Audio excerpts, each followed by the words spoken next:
Fox Sports. We are walkoff. We are Ohio.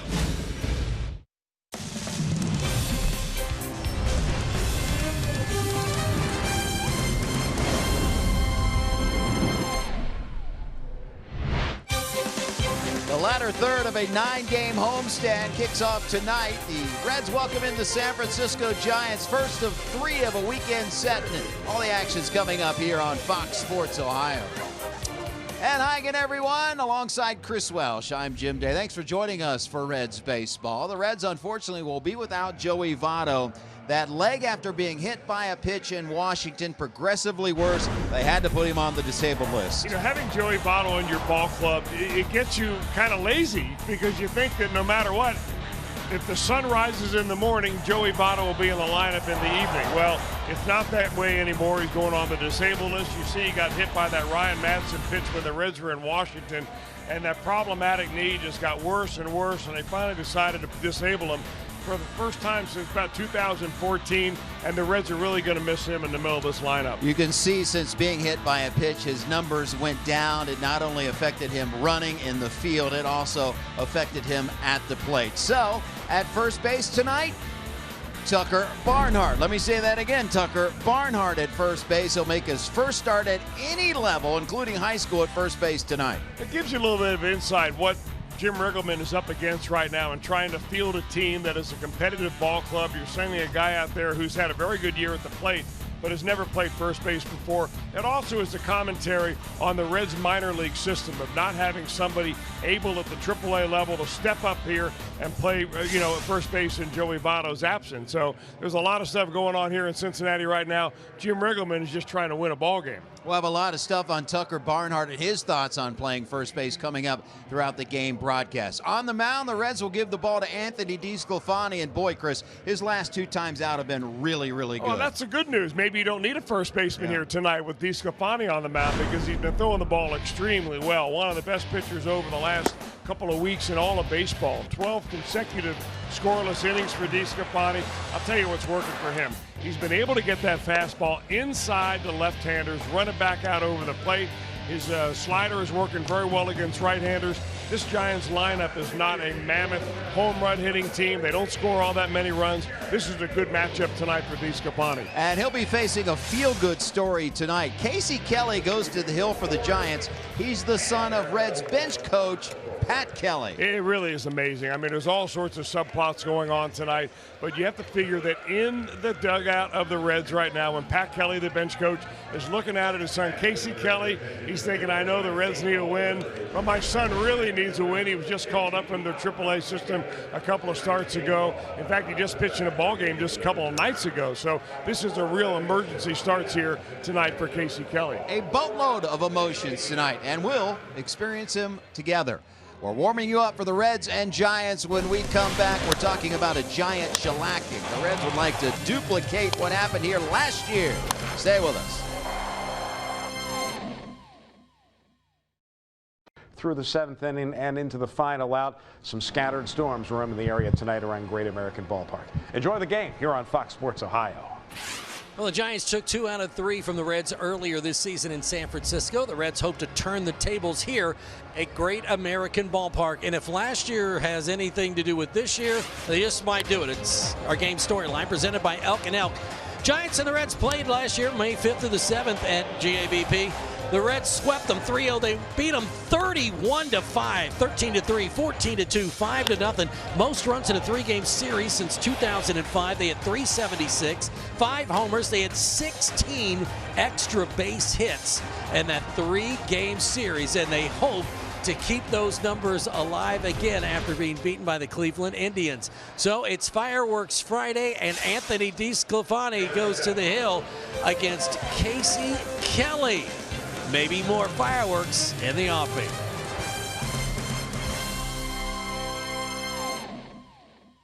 We will take it.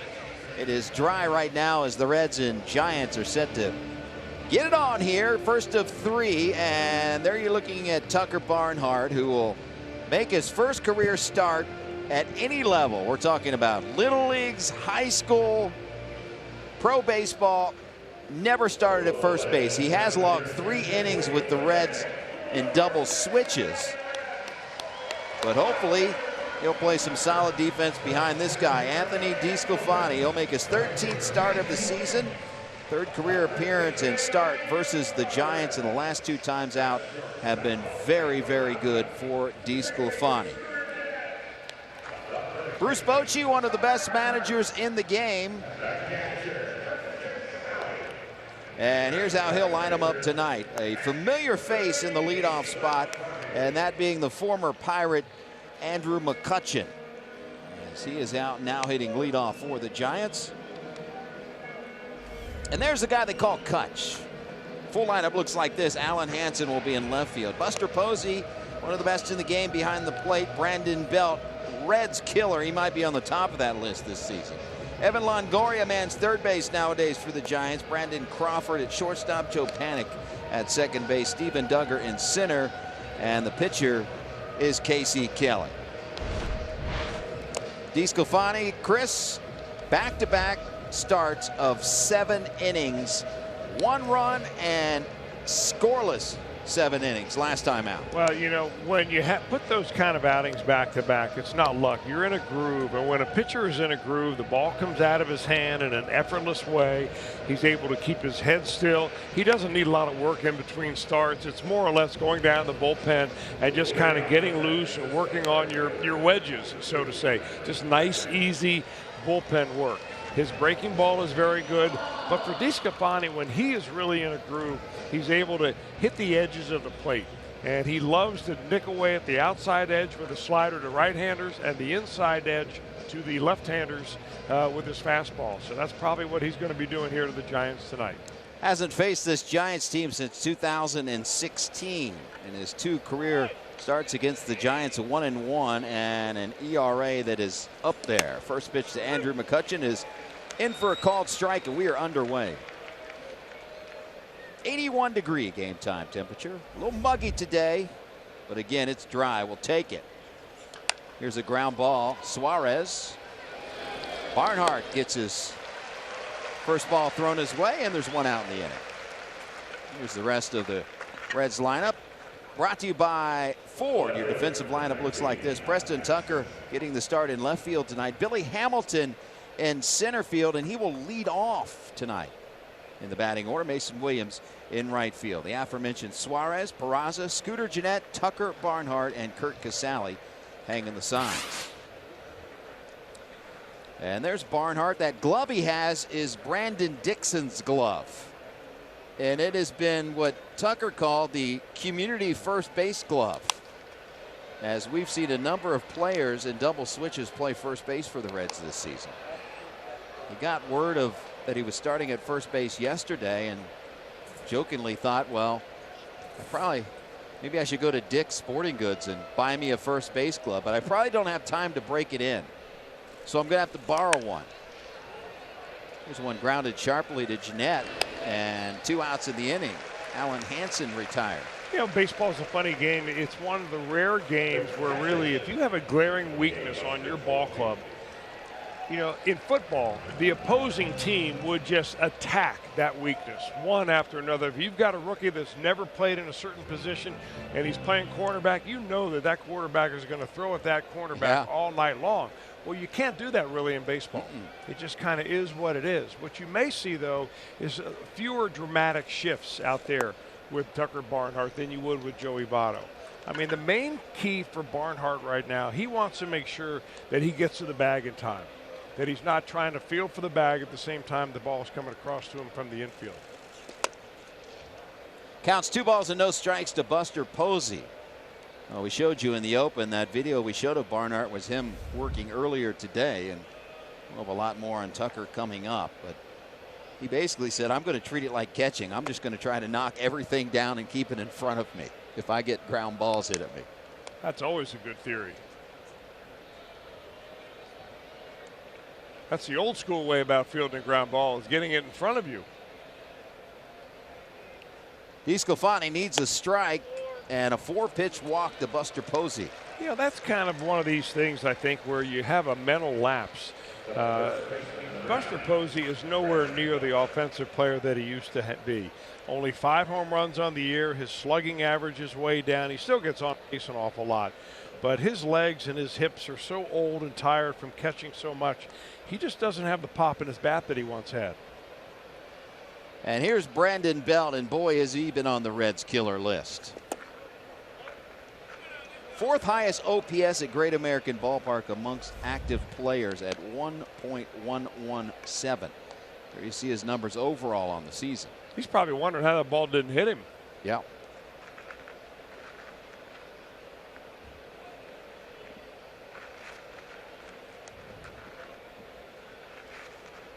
One-0. That'll drift out of play. 1-1's the count. I really like the way that DeSclafani is just fearless about pitching left-handers inside. I mean, in this ballpark, that's really the only way you're going to survive. Johnny Cueto did it. And if you're a right-handed pitcher and you face a lineup that has a lot of left-handers in it, this isn't exactly loaded with them. There's only, I think, you got a switch hitter at the top and 3 others. But you've got to come in there on them from time to time. 1-1. Suarez will go the long way over to Barnhart. A walk, no problem. Reds coming up. The Reds to win, but his son Casey Kelly is on the hill for the Giants tonight. Well, I have the best seat in the house, you know. I mean, usually I'm up in the stands with a hot dog and a beer the few times I get to see him pitch. So, you know, I'll be up close, and it's fun. I enjoy watching him pitch. I don't get to see it that often, so I'm going to enjoy it. Can't imagine being in that dugout as a father, because you're fighting with, okay, I'm the bench coach, I'm a Reds employee, but that's my kid out there. I want him to do well. Well, we had something similar last year when John Farrell, the Red Sox, and Luke Farrell of the Reds, you know, Luke pitched against his dad's ball club. But this is even a little bit more close to home, I think, especially given the fact that Pat Kelly's been around the Reds for so long as a minor league manager. And, of course, Casey Kelly tagged along with him for year after year after year. While his dad was managing in the minor leagues. Billy Hamilton leading off tonight. First time he's led off since April 26th. Going back to the Kellys. Pat Kelly was talking to the media before the game. He said in a perfect world he would throw 6 shutout innings and then we beat their bullpen. That would be all right with me. Well, he's really worked hard to get back up to the major leagues. I mean, he was last year in spring training, he was with the Atlanta Braves. He got released. I think it was with the Braves anyway. And maybe it was the Chicago Cubs. He got released out of spring training. He's been down in Sacramento, the AAA franchise for the Giants, and he's pitched very good baseball. But it's been a series of injuries to the guys in the Giants rotation, including Johnny Cueto, that has finally opened the door for Casey Kelly to make his mark here in the big leagues. Hamilton line drive, base hit, right field. And that's a 9-game hitting streak for Billy. So put him back on top of the order, and he delivers at least here in inning number 1. A little slider that just kind of hangs right up there about belt high for Billy. Nice smooth swing. Didn't try to do too much with it. That's a little bit more like it when you see Billy Hamilton at the plate. What you really don't want to see him do is, you know, drop his back shoulder and try to hit the ball out of the ballpark. So here we go, the drama of Billy on first base. And Jose Peraza batting in the 2 spot tonight. And Kelly will pay immediate attention to Hamilton, who has 29 steals and 34 attempts. Well, Kelly's very athletic. In fact, when he was originally drafted in the first round, he was drafted as much as a shortstop as he was a pitcher. In fact, he played the first half of his professional season in the Red Sox organization as a shortstop. Popped up. McCutchen, 1 out. And here's your 4 defensive lineup for the Giants. Hanson in left, Steven Duggar in center field. McCutchen, who just gloved out number 1 in right. Longoria, Crawford, Panic, Belt. And Buster Posey hanging the signs for Casey Kelly. And that'll bring up a former high school teammate of Casey Kelly, one Scooter Gennett, Sarasota High School. And those two combined to win the 2007 Class 6A state championship. Kelly was a shortstop, which moved Scooter Gennett to second base.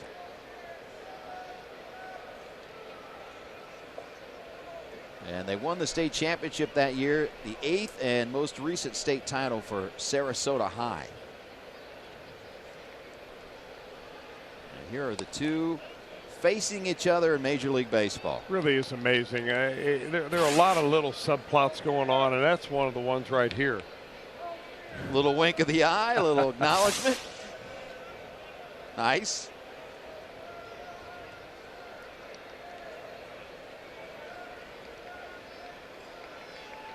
Pretty big lead for Hamilton at first base.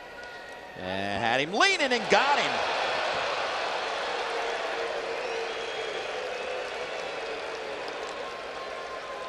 Well, that's a quick move there by Casey Kelly. It really reminds you of how quick Johnny Cueto was going over to first base.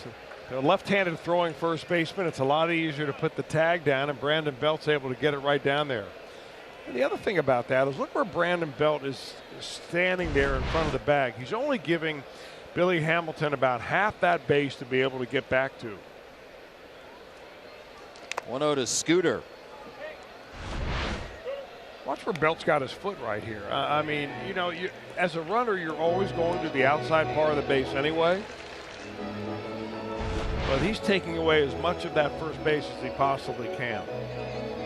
And those left-handed throwing first basemen, what an advantage it is. You're catching with that right hand. And that is Kelly's first big league pickoff. So he'll file that one away. One of the best base stealers in the game, if not the best. First pickoff. And they'll pay the price because Scooter Gennett into right field for a base hit. And that would have sent Hamilton to third, no doubt. The two-out batter will be Eugenio Suarez.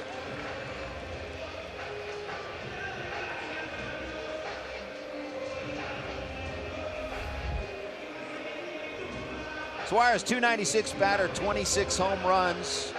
That is sixth best in the league, tied for sixth best. And still trailing Javier Baez by 1 RBI for the National League lead. Sitting at 88. Up the middle and into center field, a base hit. Wasted no time, right through the box, and now first and second, 2 outs. Preston Tucker. The Reds aren't hitting him hard, but they're finding some holes right here. This one right through the box after Gennett was able to squeeze one into right field, and the leadoff base hit by Hamilton over the second baseman's head.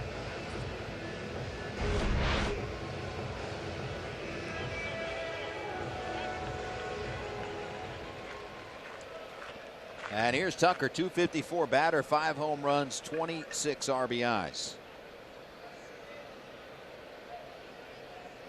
Getting a lot of playing time since being traded over from the Braves, and Jim Riggleman has made no bones about it. He likes left-handed bats in the lineup against righty starters. Worked well for the Indians.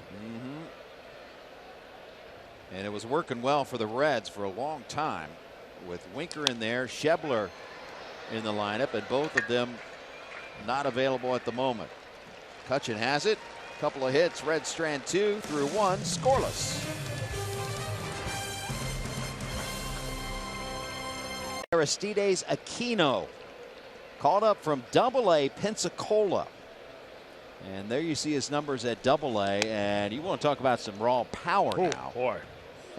This guy right here, if and when he gets into a game, it will be his major league debut. In fact, his highest point of his pro career, he has not played above Double-A. But when he hits them, they stay hit. Longoria, Crawford, panic here in the top of the second against DeSclafani.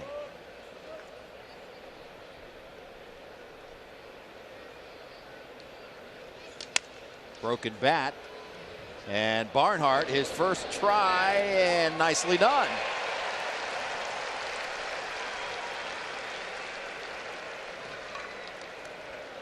Well, he probably feels more comfortable doing that than he would even covering a ground ball at first base. He's been catching pop-ups forever, going near the seats forever as a catcher, of course. That ball's got a lot of spin on it.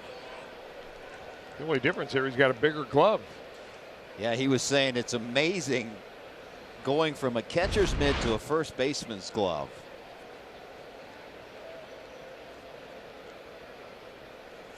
And really trying to get the feel of catching it in the webbing, because as a catcher you don't do that a whole lot. On purpose. Right.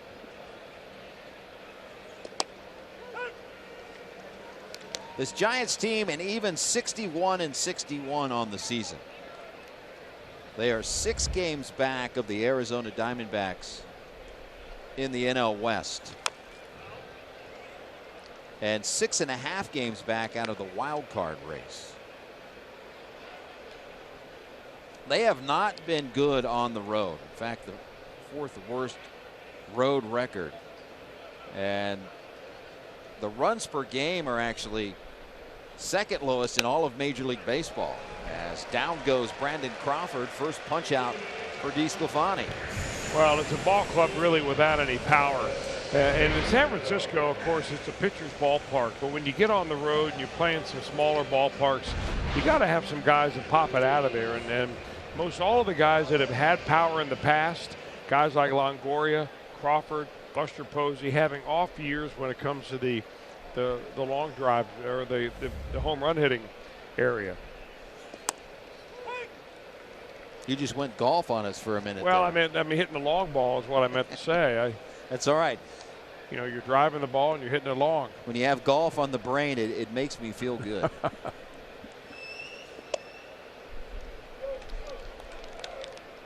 But you're right. This you look down the lineup, and as far as the power numbers go and the RBI numbers, they're just don't match up to other teams.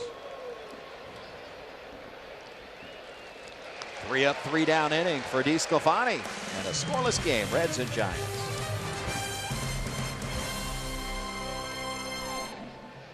Scott Schebler bobblehead presented by PNC Bank.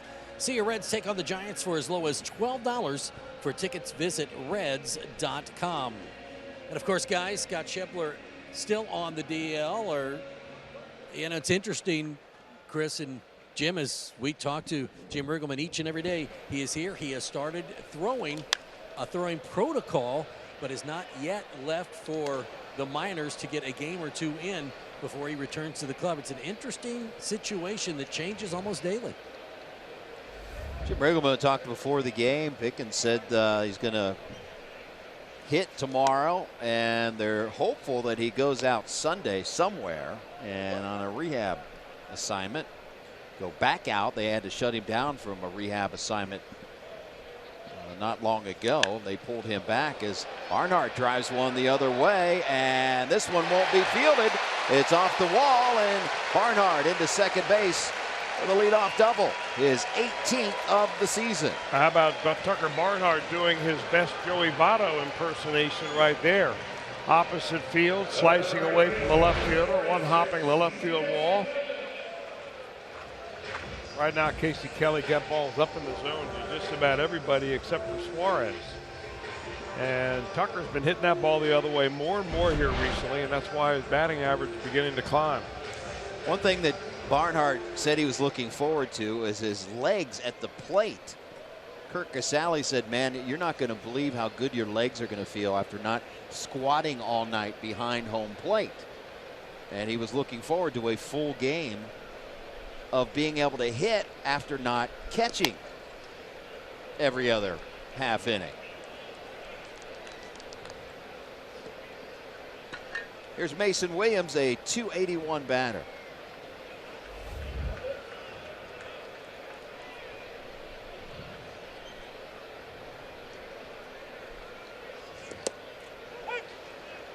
strike called. Casey Kelly, 6'3", 215. He's now 28 years of age and has spent 10 years in the minor leagues, and his dad, Pat Kelly, was talking about how proud he was of his perseverance. And this one lined right at Longoria.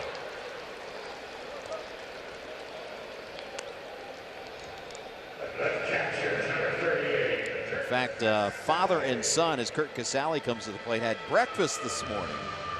And Casey Kelly was questioning his dad about the Reds hitters. And Pat Kelly was being a little coy. He said, "I haven't been this silent in a long time today." He likes to talk. He does like to talk, but didn't want to give away scouting reports on his team. So he's like, "Son, we need to talk about something else. Not necessarily baseball right now." Got the whole family here tonight, but he jokingly said they certainly didn't come to see me. They are here to see Casey, who found out only last night that he was starting. Sally, right center field, that'll fall. They're going to wave around Barnhart, and the Reds have 1-0 lead.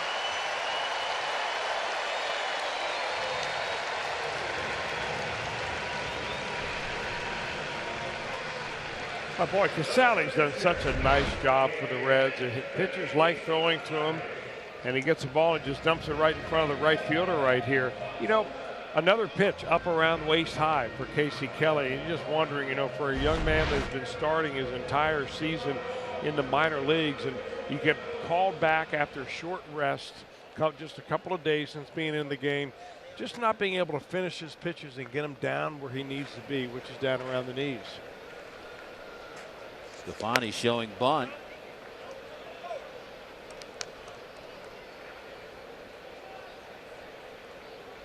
So the Reds draw first blood here.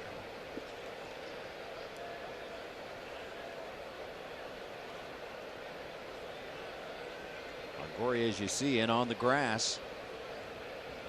DeSclafani shows bunt early and fouls it off.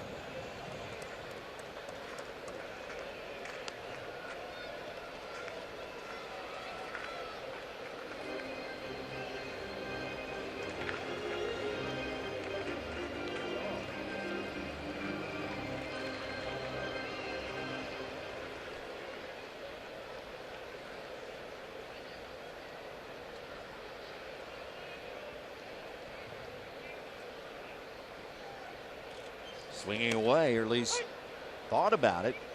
Looks at strike two, though, does DeSclafani.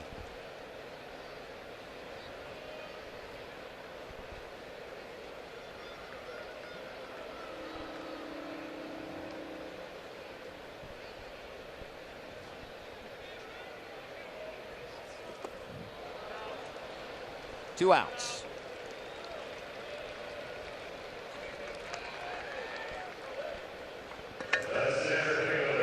Back to the top of the order, Billy Hamilton. Talked about Kelly being a shortstop, terrific athlete. He was originally drafted in the first round, 30th overall by Boston in 2008. He was also offered a scholarship to play baseball and football at the University of Tennessee. He was a quarterback in high school, two-time regional player of the year, and whatever region you're talking about in Florida, that's a football-rich state. So he was some type of quarterback. Drafted as a pitcher, but wanted to play shortstop. And the Red Sox allowed him to do that. Pitched the first half of 2009 as a pitcher. Actually pitched in the All-Star Futures game as Hamilton check swing, excuse me. High throw, but an out. But the Reds get a run. Double Barnhart, RBI single Casale. Is Tucker Barnhart at first base. He said he was totally caught off guard when he received a text from Jim Riggleman yesterday asking if he was up to the job. As for advice, he said he's asking anyone and everyone. Asking about anybody and everybody what to do at first base. No, I mean, I'm just going to try and approach it like a catcher, and if anything's hit that way, just knock it down however I can. So just hopefully I don't trip and fall going to cover first base. So far, so good for Tucker. And you heard Shannon mention that he was caught off guard. So much so, to take that a step further, Shannon, he said he got that text that she was talking about at 10:30 in the morning yesterday. And it was an off day for the Reds. And he texted back to Jim Riggleman and said, "Are you drinking this early on an off day?" And Riggleman supposedly wrote back, "Yes, but I'm serious. You're starting at first base." And he said he got kind of nervous about it, but then, you know what, thought about it like, I'm a ball player. I can pull this off. This one down the left field line. And on his way to second base is Steven Duggar with a leadoff double.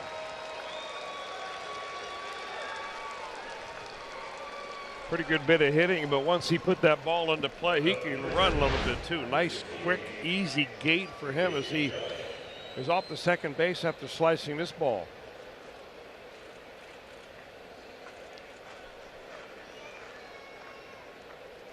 So you get a leadoff double by the number 8 hitter that brings up the number 9 hitter. Perfect spot right here for a sacrifice bunt from Casey Kelly. I would think maybe Bruce Bochy has different plans given the fact that Kelly's a pretty good athlete and has actually been a position player in his minor league days. He's 2 for 15, career batter in the major leagues.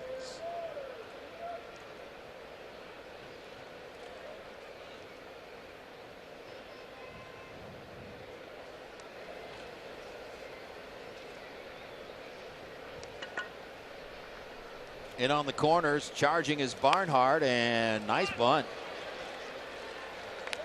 Moves Duggar to third base.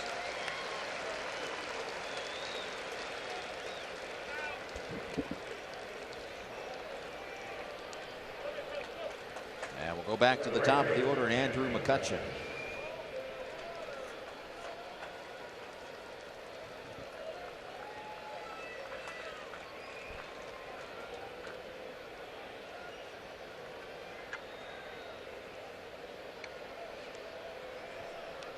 Hutchins played a lot of games at Great American Ballpark. And if you look at the list of most home runs at GABP by an opponent, he's in the top 4 with some good company. Ryan Braun leads everyone with 26. Lance Berkman, man, did he just kill the Reds for years. Some guy named Albert Pujols. And then McCutchen. I think Barry, you may not have the entire list, Jim, but as I remember, Barry Bonds always did really well here. He just didn't get enough at bats in Cincinnati because he was always in a different division once they moved away from Pittsburgh, of course. Yeah, the top 4 that I just mentioned all did it in the National League Central. Brown with the Brewers, Berkman with the Astros, who were then in the NL Central, as McCutchen ties up the game. Well, they're going to need a lot of this from Andrew McCutchen if they're going to make a run here in the National League West. The Giants are coming into this ball game and even 61 up, 61 down. And really what you need to do with 40 games left on their schedule, they basically need to win about 28 of those. Go 28-12, and they have a pretty good shot of being right in the playoff picture. And McCutchen is one of the main guys. He's done it in the past. The question is, does he have enough left in the tank? Same questions you ask of Buster Posey, Evan Longoria, Brandon Crawford. Back-to-back base hits into center field. Alan Hansen with the line drive base hit. It's first and second, 1 out. Now, it looks like what the Giants have decided to do is to get aggressive early against DeSclafani. He's throwing a lot of fastballs early in the count, and he's throwing them for strikes. I mean, what DeSclafani's done so well over the last couple of starts is, in his words, fill up the strike zone, which is one strike after another after another. Well, if a hitter knows the first pitch fastball's coming, he's at the advantage.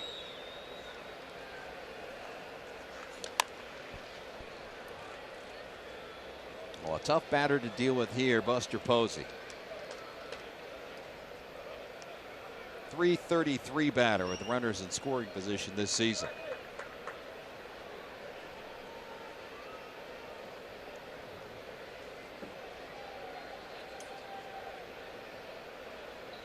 Let's get one in the bottom of the second. The Giants have answered with one here in the top of the third.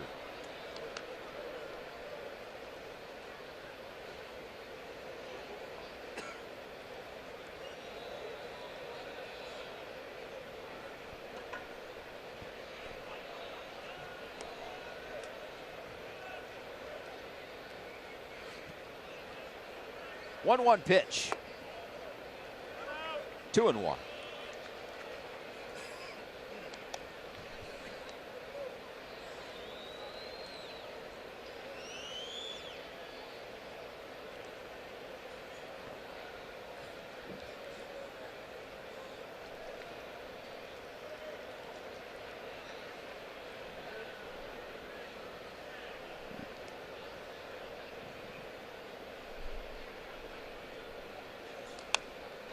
Two balls and two strikes.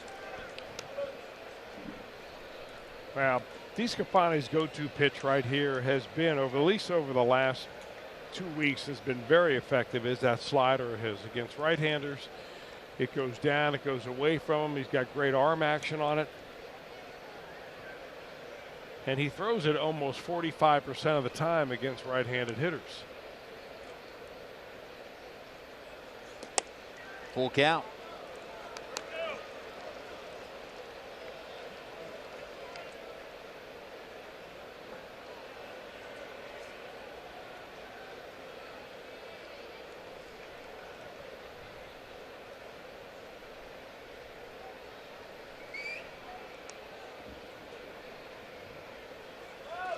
Runners going, swing and a miss, throw down to second base. How about a strike him out, throw him out?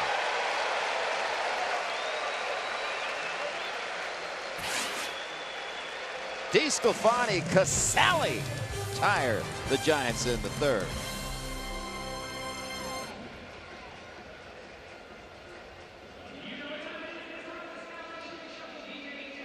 Season. It's the Kroger meal deal. Check concession stands throughout the ballpark for the Kroger meal deal, which includes a hot dog, a bag of chips, 16-ounce Coke, and during this homestand, Blue Diamond almonds. Be sure you get your Kroger meal deal today. Tied up at 1. Giants get a run in the third, and the Reds will try to retake the lead here in the bottom half. 2, 3, and 4 to face Casey Kelly, Peraza, Gennett, Suarez.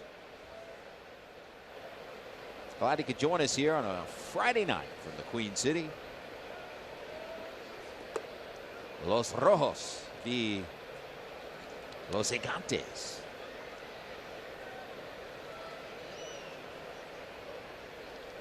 Peraza flied out to right his first time up.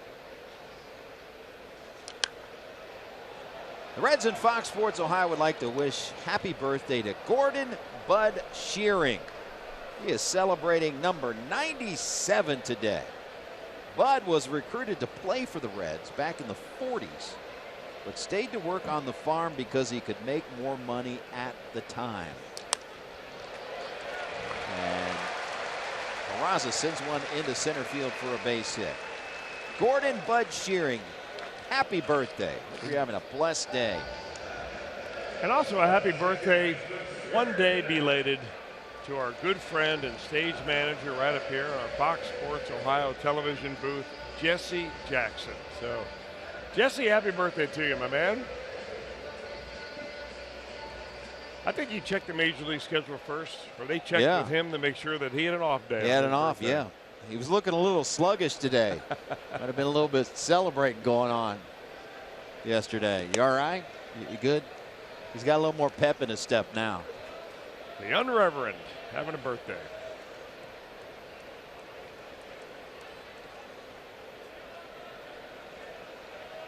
So Peraza at first base, a leadoff base hit, and he's been a very good hitter when leading off an inning.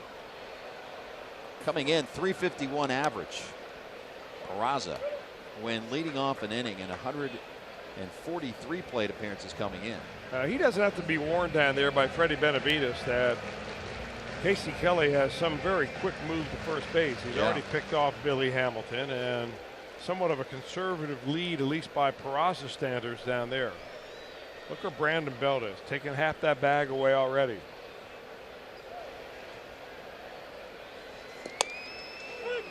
You may be asking the question, well, is that legal? Can a first baseman block the base to keep the runner from coming in? And the answer is no, unless he's fielding a throw or has the ball. If he's got the ball, he can block the base.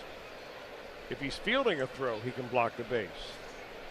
But he's giving a runner just enough to be able to get in there on the backside. So if he's in the process of the baseball coming his way. Correct. He can slip that foot back there and slip it right in front of the base. Wonder why that's not done more often. Probably because first basemen don't like to be thrown at.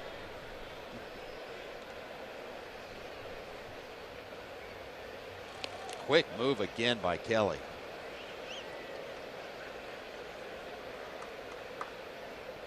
Now, one thing that's going on down there that really doesn't meet the eye is that Freddie Benavides has got a stopwatch, and he's in charge of putting the current times together. That's very close. Wow. Of the pitcher's move to first base and the pitcher's move to the plate. Longoria will get the out at first base with the speedy Peraza going to second. So a productive out for Gennett. And you talk about that stopwatch, the throwing to the plate, if a pitcher's in the 2.0, 2.1 range. That's the pop time. The pop time is the catcher's time from the time that the ball pops in his glove until he delivers it to second base and it pops in the fielder's glove. The move by a pitcher to a really fast move is about 1.15. I said two. That you're right. Yeah. Yeah. And pitchers that give up stolen bases are usually 1.6, 1.7 and above.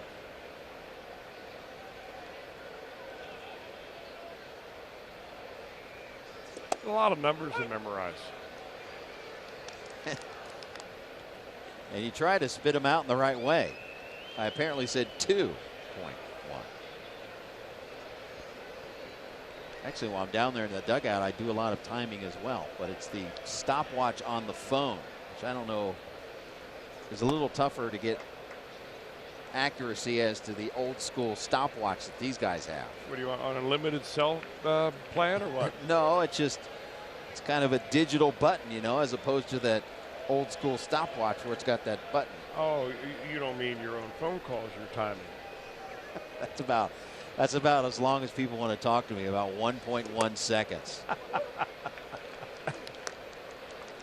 Hi, goodbye.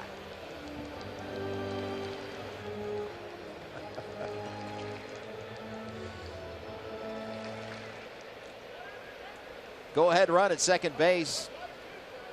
2 balls and a strike to Suarez.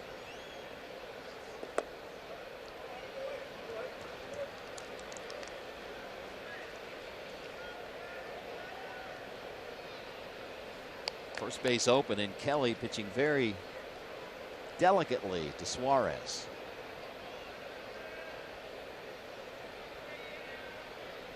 Preston Tucker on deck. Check swing, appeal down to first, and no, says Dan Bellino. And the Reds have first and second. 1 out. First walk surrendered by Casey Kelly. As you enjoy a Miller Lite, look forward to the Hold True moment later in tonight's game.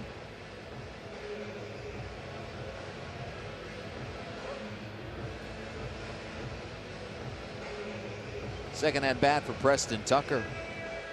Wide out to right his first time up.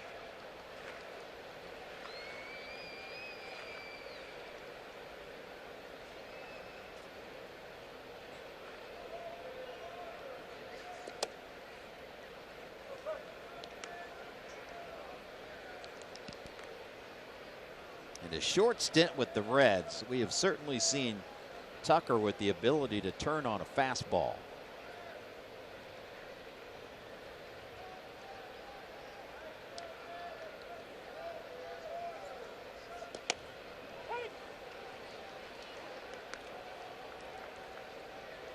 1 ball and a strike.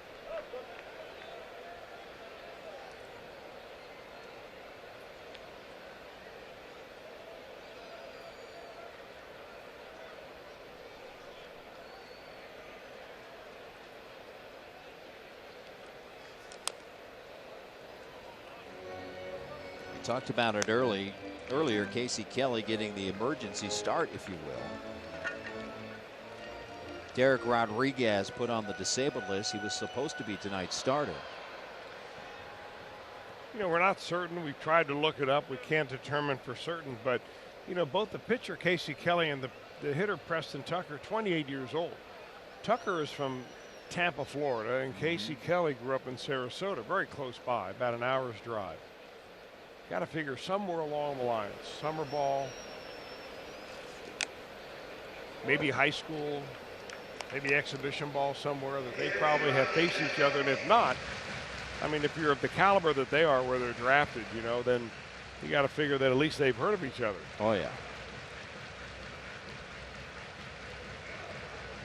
Making that trip over the, what is it, the Sunshine Skyway? Going from the St. Pete area, which is south of Tampa, towards Sarasota. 1-2 pitch, hammered into right field, but McCutchen has a beat on it. An Adam ball for the second out.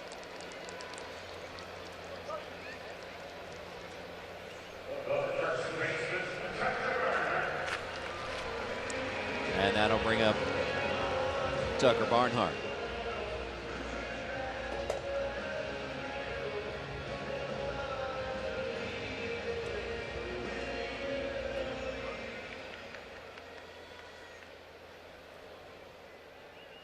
And when these guys hit, and we've talked about this before, back-to-back in the lineup, confuses people, especially on the scoreboard, who might be a layman fan, because they list last names in the starting lineup.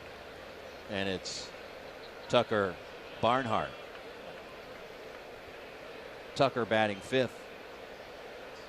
Preston Tucker. Tucker Barnhart batting 6th. I would imagine that, of course, the players have to know where they're batting in the order, but there it is. Also the bench coach has to stay on top of that, because we've already had a lineup snafu here at this ballpark earlier in the year when the New York Mets batted out of order.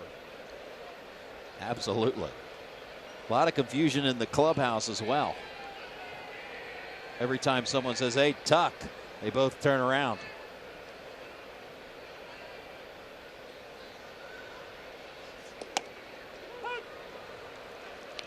No balls and 2 strikes.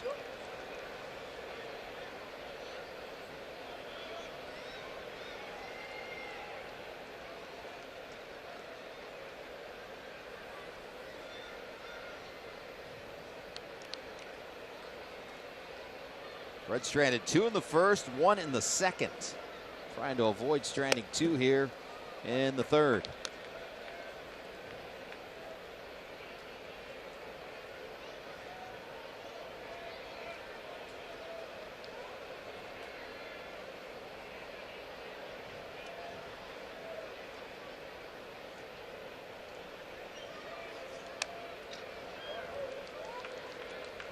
Count holds at 1-2.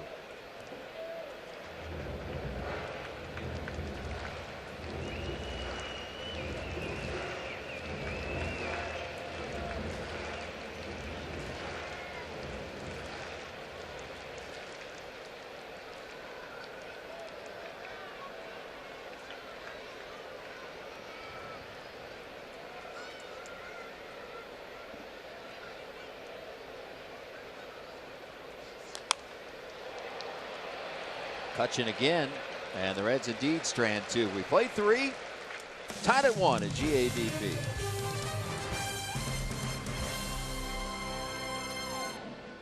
And we've mentioned a Reds killer. 5 straight games he's gone yard against the Reds. And over those 5 games, a .400 average. And when the Reds are at AT&T Park earlier this season, he was putting a hurting on the Reds. Hit .462 in that series. Check out our IGS Bringing the Energy. Most home runs versus an opponent 12 of them against the Reds. And 39 games.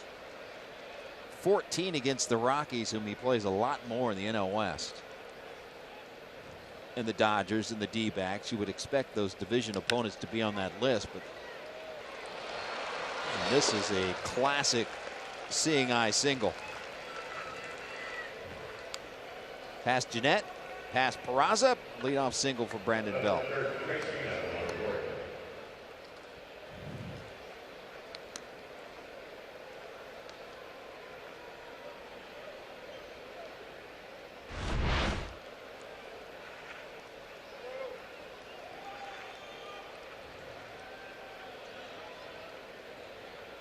Oh, he fights it off, and that'll bring up Evan Longoria.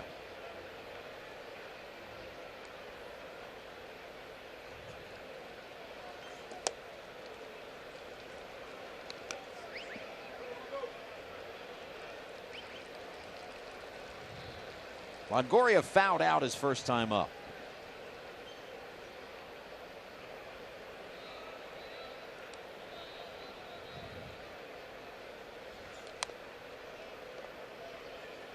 DeSclafani in the driver's seat here. No balls and 2 strikes.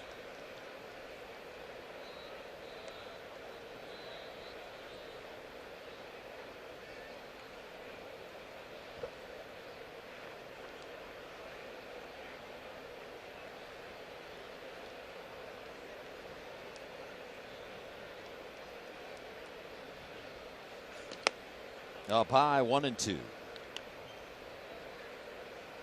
43 pitches now for DeSclafani.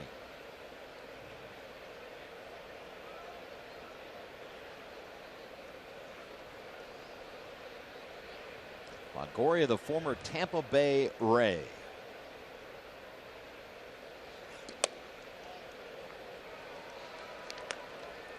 Just off the outside edge, and the count is 2 balls and 2 strikes.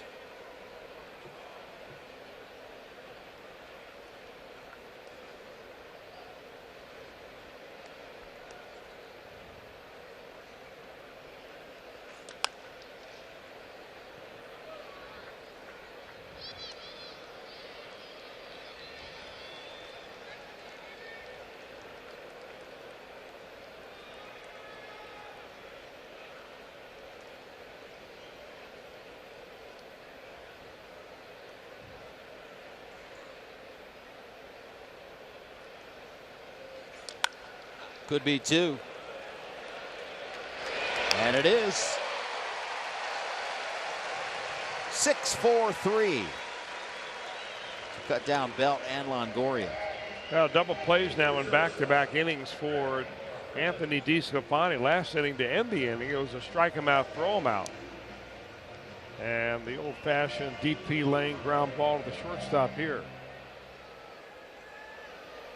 And the 2-out batter is Brandon Crawford. He's had somewhat of a stress-free evening so far, DeSclafani, as compared to Casey Kelly, who has basically pitched out of trouble every inning.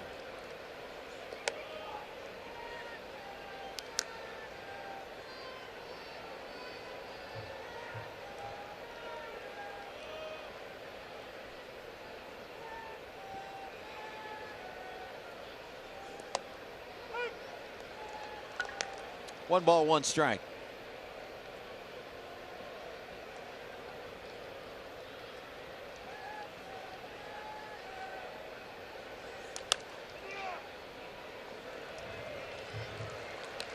DeSclafani faces the minimum, and inning number 4, middle of the 4th, we're tied at 1.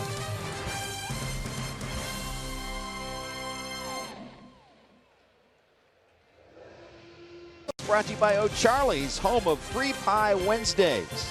By your local Ford dealer. Ford, go further. And by Cincinnati Children's, now ranked number 2 in the nation by U.S. News and World Report. You ever put a quarter in one of those? I have before. You ever been able to see through it after you put your quarter in? The one here works. The one here works, yes. I have. Let's see, where did I do that? In San Francisco, I did that. I think I've done that in the Berg. Every time I put my quarter in one of those, it looks like it's just somebody's holding a sheet right in front of the, the viewer. Oh, lost in the clouds.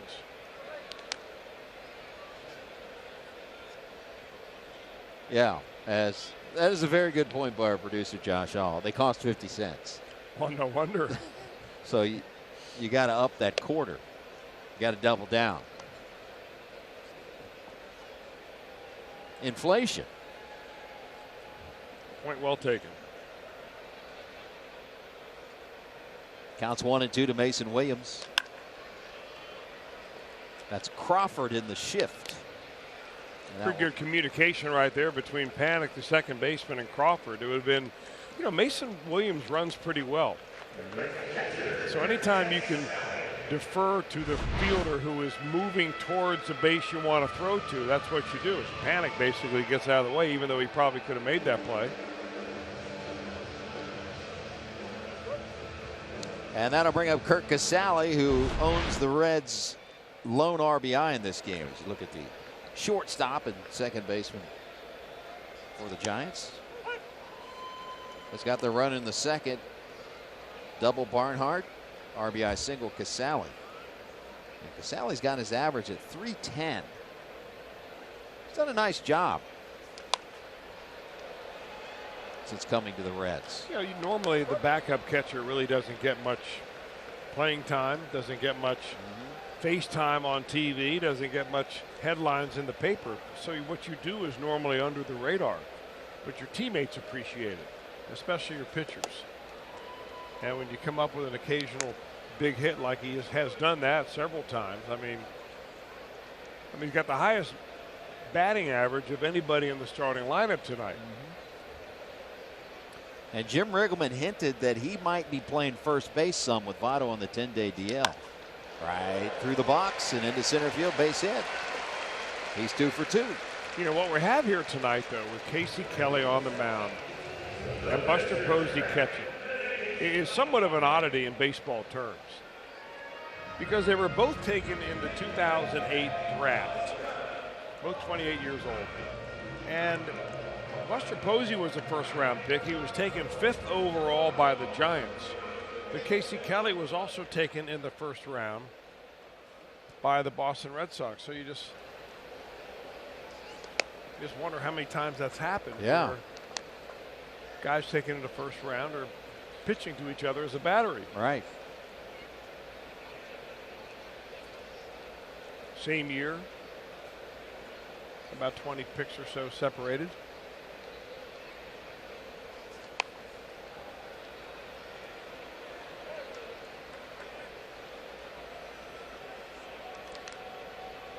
You know, the other subplot that's going on in this ballgame, and really throughout the entire series, is that, you know, Jim Riggleman is managing on the first base dugout the Reds, and Bruce Bochy over here on the third base dugout with the Giants. Well, when Bruce Bochy was first named manager, he took over for Jim Riggleman in San Diego. That was 24 years ago, and Bochy's was a very young guy at that time. In 1995, was that the year or so? We're down to first. Second baseman Panic trying to come in to surprise Casale on the wheel play. How many times do we see Brandon Phillips do this? Oh, a ton. The wheel play and the back pick. Some real baseball lingo right there. That was well played. DeSclafani having trouble in back-to-back at bats, getting a sacrifice bunt down.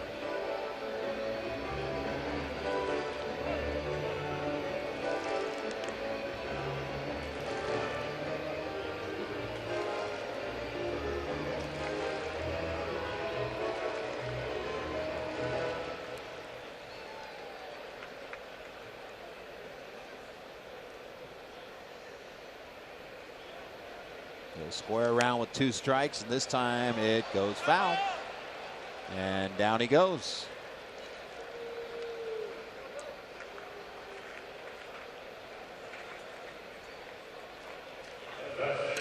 Two outs.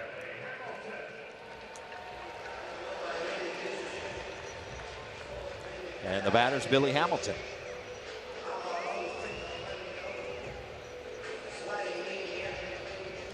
The Giants in the midst of a 10-game road trip. And they're coming off of a series victory in Los Angeles. They took 2 out of 3 against the Dodgers, excuse me.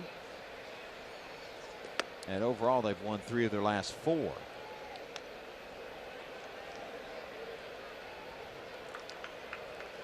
"24 years as a major league manager." Interesting, really, exactly 12 years as manager of the Padres for Bochy and 12 years as a manager of the Giants.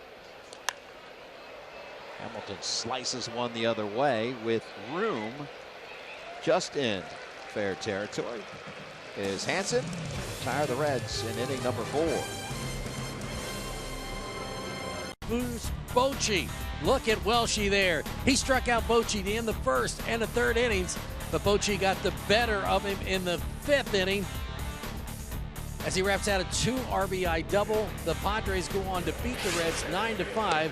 It was the only 3 at-bats that Bochy had in his career versus Chris Welsh, and there they are. 1 for 3, he would have retired a .333 hitter had he faced me a lot more than that.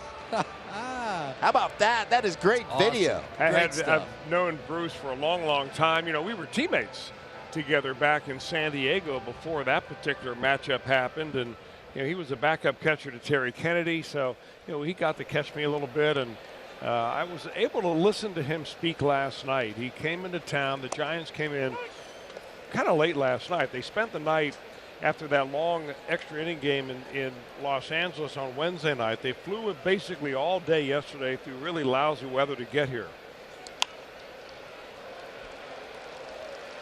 Base hit Joe Panic. And then Bochy showed up at the Green Diamond Gallery last night, which is a tremendous place owned by Bob Crotty with all sorts of baseball memorabilia. It's kind of a club of people that join, and they bring in tremendous speakers. And he did a wonderful job last night, and it was very interesting to listen to Bruce Bochy, you know, who has managed now 24 years, 3-time World Series winning manager, 4 pennants with the 3 with the Giants, 1 with the San Diego Padres, and about what he looks for in a player and how to develop players and what he does as a manager to try to get the best out of his players. I thought it was one of the most fascinating talks by a manager that I've ever heard. But he has come a long, long way since striking out against me.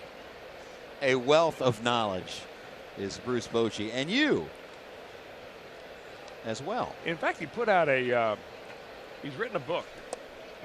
It came out, I think, last year. He said, boy, I was trying to rush the printing so that it would come out during one of the years in which they won the World Series. Right. Instead of the terrible year that the Giants had last year when they lost 98 games. But called Bochy Ball. And looking forward to reading that. Really, it's a very good read. Interesting man. Well, we've come full circle. You know who hit a home run in that game that we just showed? Buddy Bell hit a home run in that game. All right. I probably needed more than just Buddy hitting home runs in that game. And Buddy Bell in the yard tonight. So the 3 of you, all these years later, have reconvened.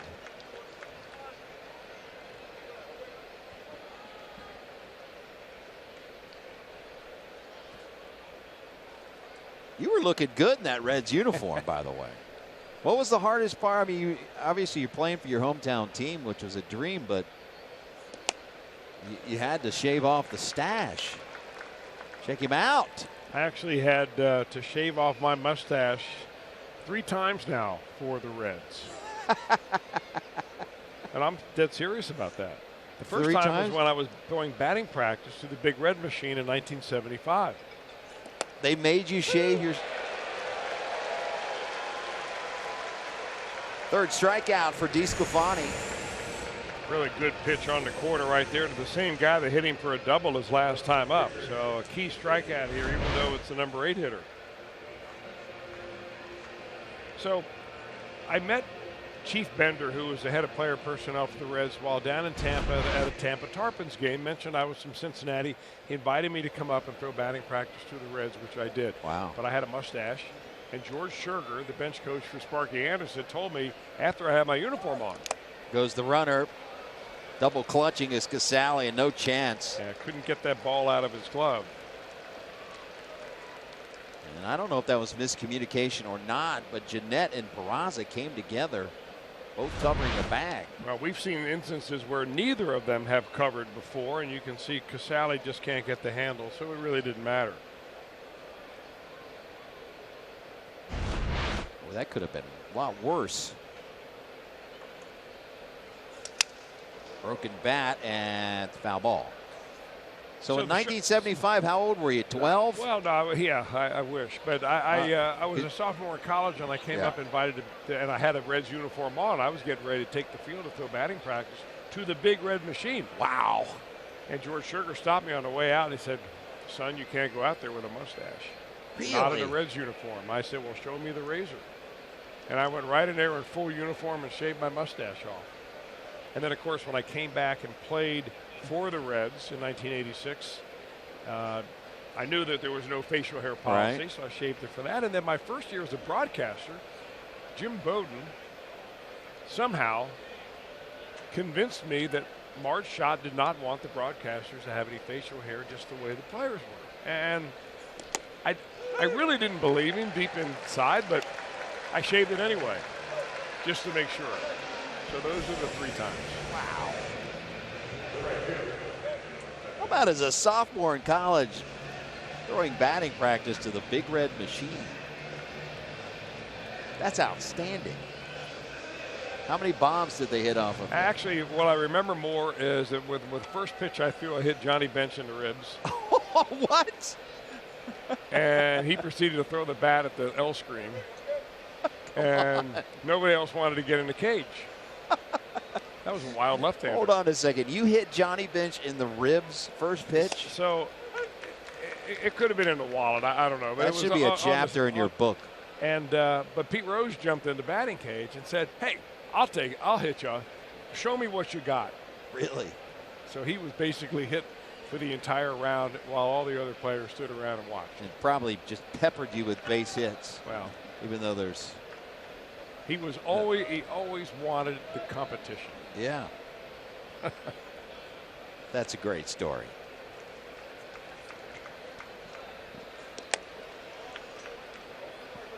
The price of a mustache to throw BP to the Big Red Machine.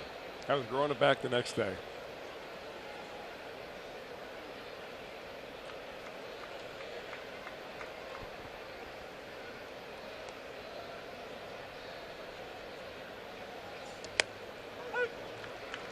One ball and 2 strikes to Andrew McCutcheon.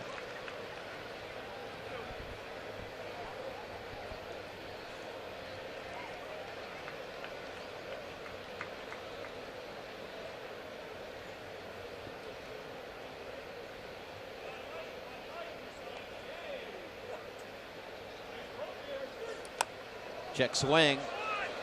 DeSclafani has to hurry and makes the play. Good play. 1-1 game. Baseball 18 is available now. Learn more at RBI.com. Rated E for everyone. Chris Welsh and Jeff McCorrell. Jim Day back at Great American Ballpark. Shannon Ford along the way as well. We're tied at 1. Reds and Giants. Peraza, Gennett, Suarez here in the home half of the 5th.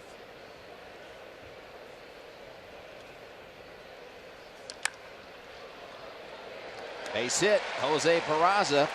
Second hit of the night for Jose. He's now hit safely in 12 of his last 14 games. Well, it's interesting how some teams really do the shift and some teams just don't buy into it at all. And we've talked about Peraza and the outfield shift, which really never happens on him. But yeah, that's his second base hit up the middle. We talked his last time up about his prowess of leading off an inning, and here he does it again.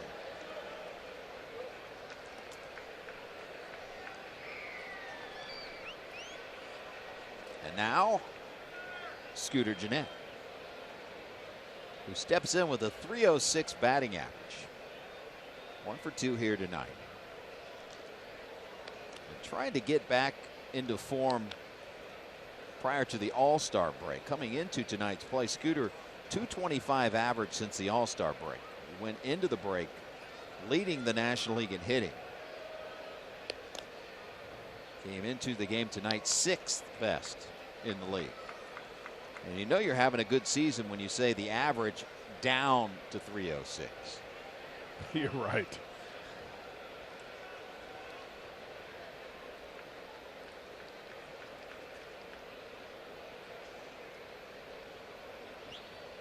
Peraza inching out.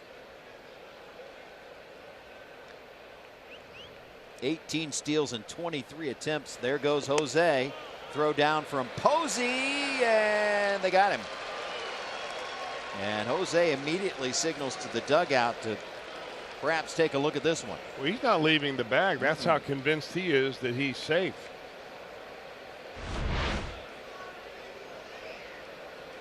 That's a good look. He might have missed him.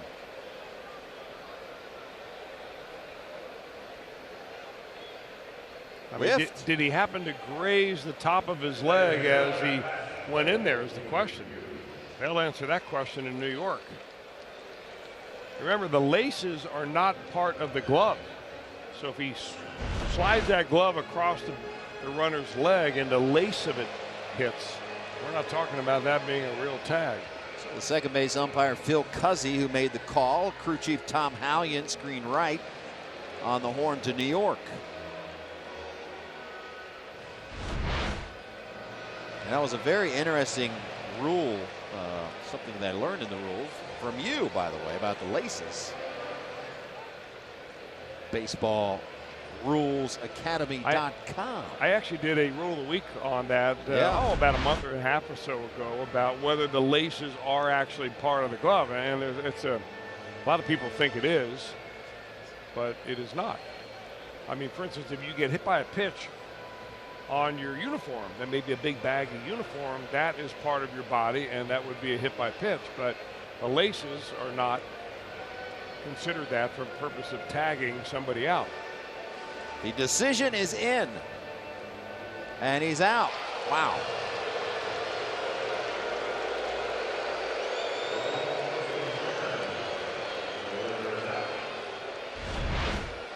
And officially, the call is confirmed. He must have had some contact right there at the glove, and right about there. And you can see how close Cuzzy is to that the play. So the call confirmed, which means they had evidence on video that he was out. So one out in the inning and a 2-0 count to Scooter Gennett.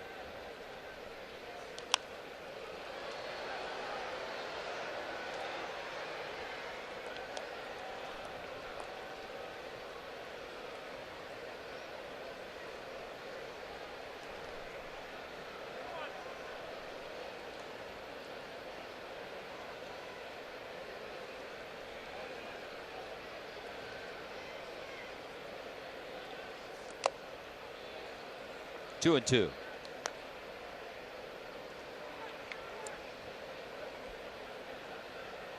Casey Kelly, just the 9th different starting pitcher used, or 10th different starting pitcher used for the Giants this season. And I said he had 2 days off. He's only had 1 day off, I believe, right? Didn't he pitch he had 2 days off. He pitched 8 extra innings the other night. An inning and a third. But this is a true emergency start. Base hit. Well, they're peppering him right back up the middle. Suarez had a base hit up the middle in his first at bat, first inning. Peraza's hit 2 up the middle for a base hit. Casale's had a base hit up the middle, and now Gennett goes up the middle. And that might be it for Casey Kelly. Here comes Bruce Bochy, sombering out to the mound. And he will take the baseball. Reyes Moranta has been warming up for the Giants.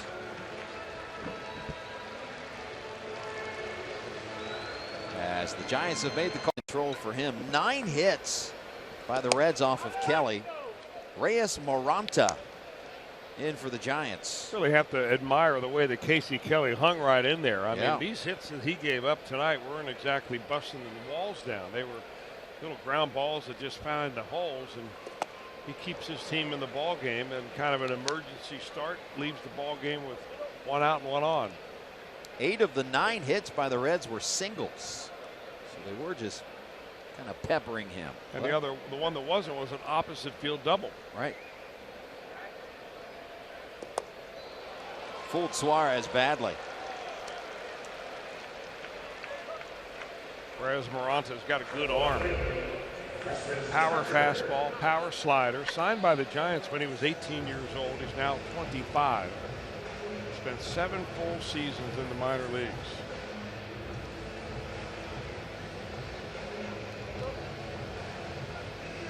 And now he'll do battle with Preston Tucker.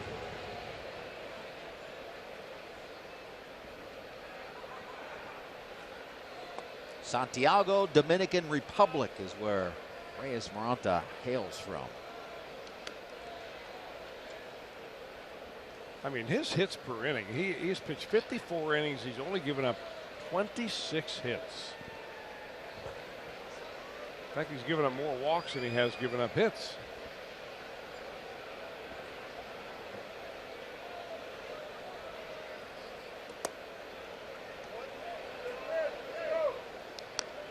Preston Tucker spitting on the slider, waiting for the fastball.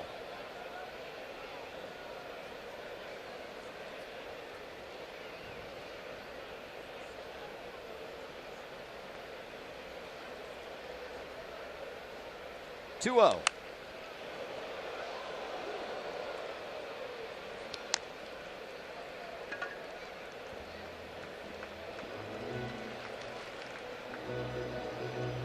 I mean, how geared must you be on that fastball when you get a guy who's throwing mid-90s and you pull it foul almost into your own dugout?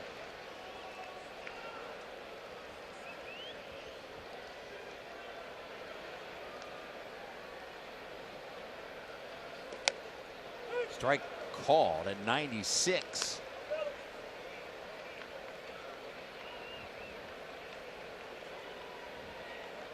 You know, what I like to watch when Posey catches is his eyes. I mean, he's checking out the hitter, he's checking out the runner.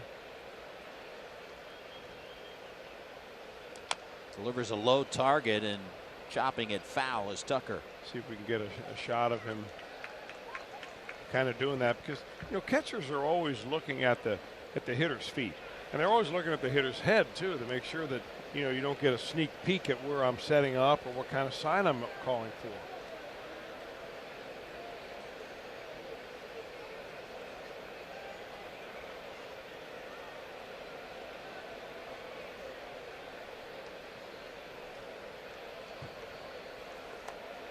Swing and a miss. Moranta comes in and gets the job done. Back-to-back strikeouts.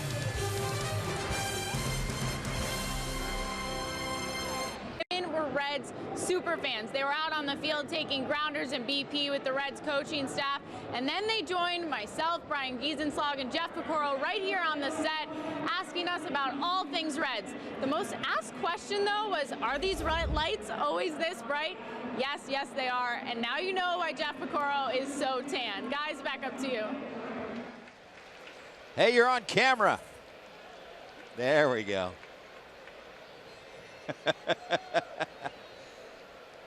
So I didn't know. See, here's a problem, though. I've been under those lights many times, and I'm about as pale as you can get. But for some reason,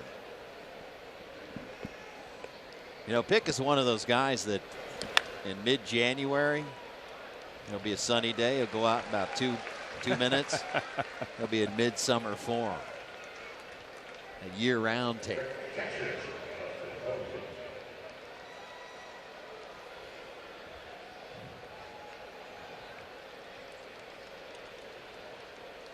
I'm envious, of course.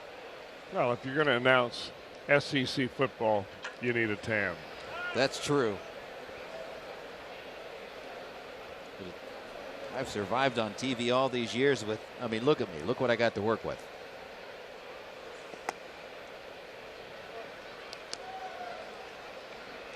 Buster Posey 0 for 1 here tonight at a walk. Struck out swinging his last time up.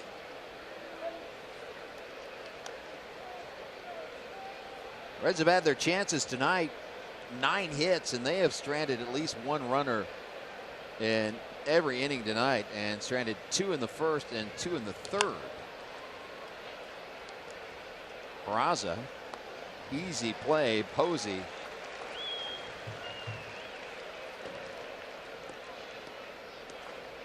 And that'll bring up Brandon Belt.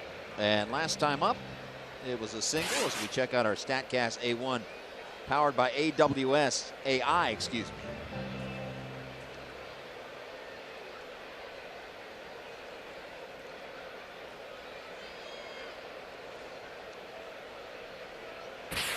Had he played in the vicinity where he hits it, I think I have steak on the brain. I went A1 there. StatCast AI powered by AWS.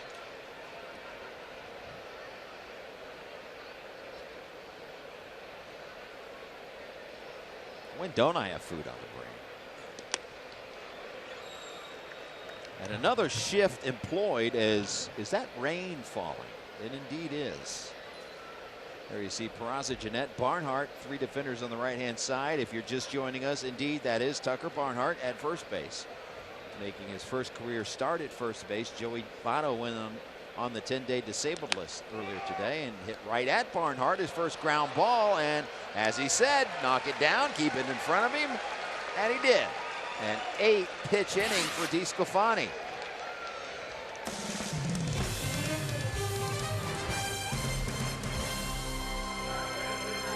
Chance to show off their trivia knowledge and win some cash on an all-new beer money presented by El Dorado Scioto Downs tonight, right after Reds Live here on Fox Sports Ohio. Broken bat, floater. Crawford has it 1 out. Rain coming down. It's working on the radar. It's not a huge cell, so we're hoping that this is just a light rain that's going to move out of the area. Fingers crossed on that. We've had enough rain over the last couple days here in the Queen City. Yesterday was incredible.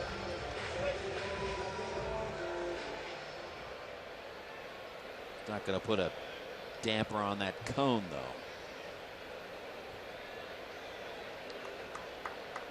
There's Mason Williams. Just inside.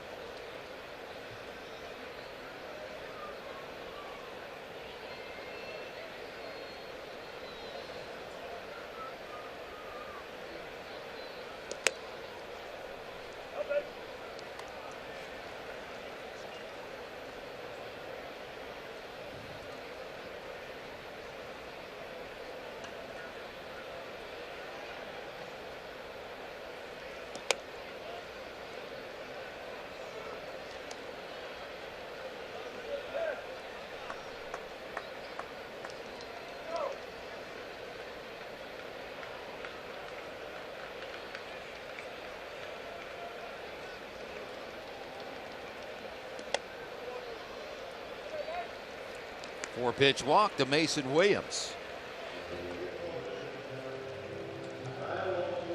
If a Reds home run hits the Toyota sign during tonight's game, Darryl Collette from Independence, Kentucky is going to win the beautiful new Tundra on display here at GABP thanks to your Cincinnati and Northern Kentucky Toyota dealers.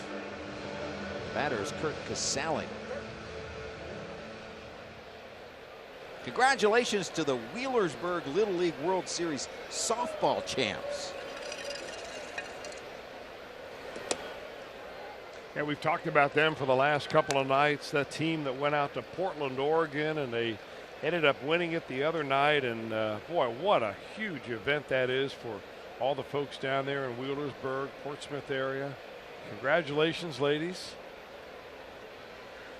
And you know, it happened just about a year to the day. Yes. That we lost Gene Bennett. On a field named after him, Yeah. was it not? Indeed. That they won it? Well, no, they won it in Portland, Oregon. But, That's where they're. but their home field Gotcha. is right there Yeah. in the Gene Bennett complex, I believe.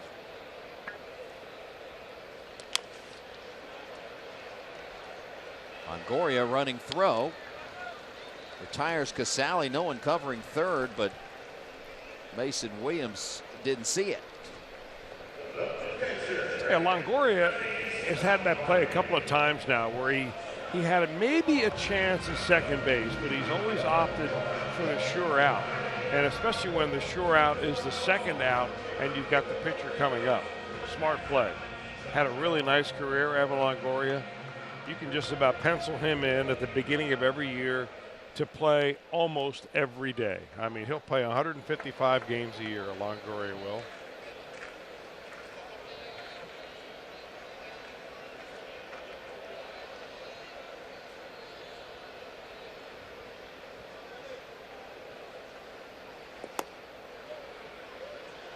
DeSclafani will try to help himself here. 2 outs and the go-ahead run at second base.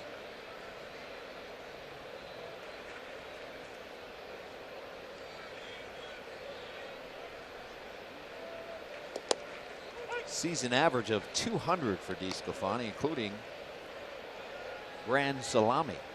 So he's right there on the Mendoza line right now. Yeah. Pressure at bat. Not to mention you go ahead and run at second base. And he gives in to the pressure. Aranta's done a nice job.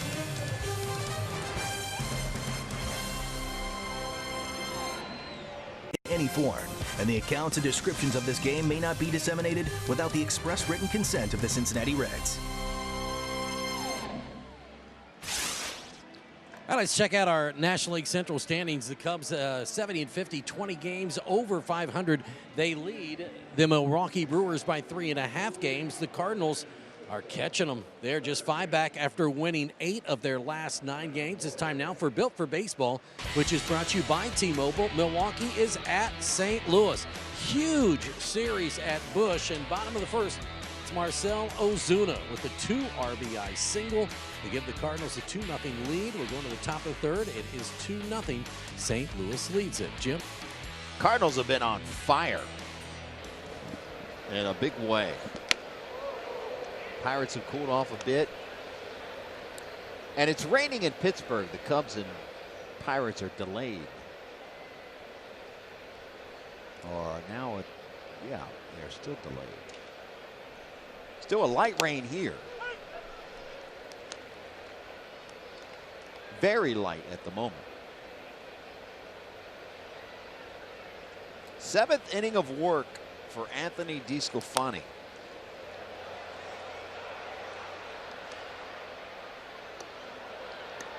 He has gone 7 complete in his last 2 starts. And so far, another dandy here tonight.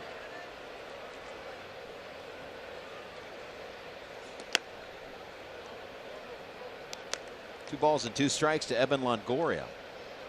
2 starts ago, 7 innings, 1-run baseball at Washington. And last time out Friday against the Diamondbacks, D-backs, Bally, 7 innings scoreless baseball. This play by Peraza, and how about Barnhart with a pick on the other end. Well, so far Barnhart has passed the test. Sooner or later you're going to have a chance, or you're going to need to do this. Scoop the ball out of the ground, and Barnhart has kind of an easy one right there. The short hop is able to pick it clean. Nice going. Barnhart 10 for 10 on his chances in this game defensively. Not that we're counting. Not that we're counting. I wasn't counting. It's Joe Luckham, the man that attempts to make me sound smarter than I am. Well, he handled 3 in the first inning. He had a chance to set a record, which is shared by how many? Charging is Gennett. Boy, is DeSclafani just having an easy job tonight. I mean, he is just mowing right through this Giant lineup, one after another. And the pitch count at 79, 2 outs into the 7th.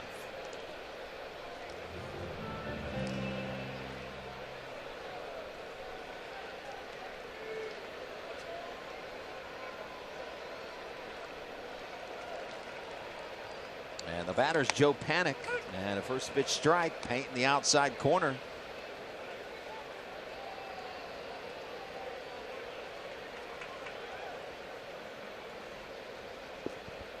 A 1.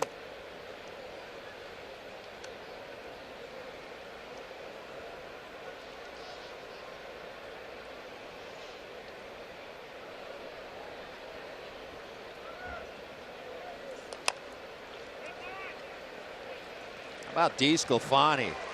At least 7 innings and 3 straight starts, and he's not done. Middle of the 7th. Reds need some runs for him. Thanks to Klosterman Bakery, you can get half-price Reds tickets, enjoy live mascot races, face painters, and more. Plus, kids 14 and younger are going to get a Jesse Winker Fathead. Thanks to Tempstar.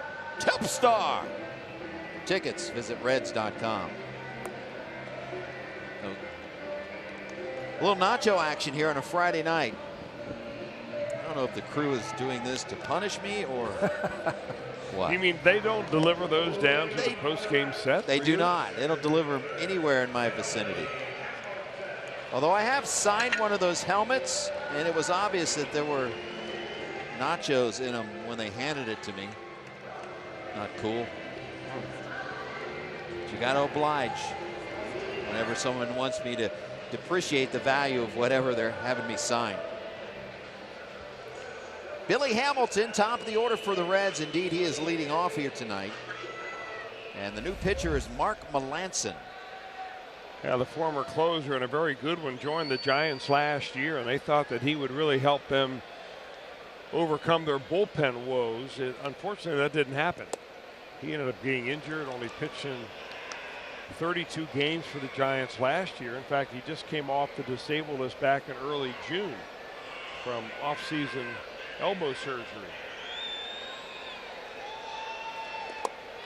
Hamilton 1 for 3 here tonight. He singled in the first to run his hitting streak to 9 games, and over the last 50 games played, including tonight, Billy is a .301 batter, and the on-base percentage at .344. That's the Melanson calling card right there. He's got a nice little cut fastball, never really an overpowering closer. You know, normally when you're a closer, you think you either have an overpowering fastball or you have a trick pitch of some kind. But for Melanson, it's that big overhand curveball that gets the job done. He's ahead 1-2 on Hamilton, who has raised his average 50 points. Not this time. The last 50 from 187 to 237 for that at bat. That's the cutter right there. You can see that kind of spin on it. It's almost like a football spiral.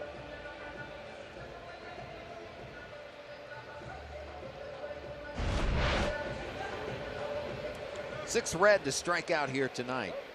And the batter's Jose Peraza. Has singled his last 2 times up, has Jose.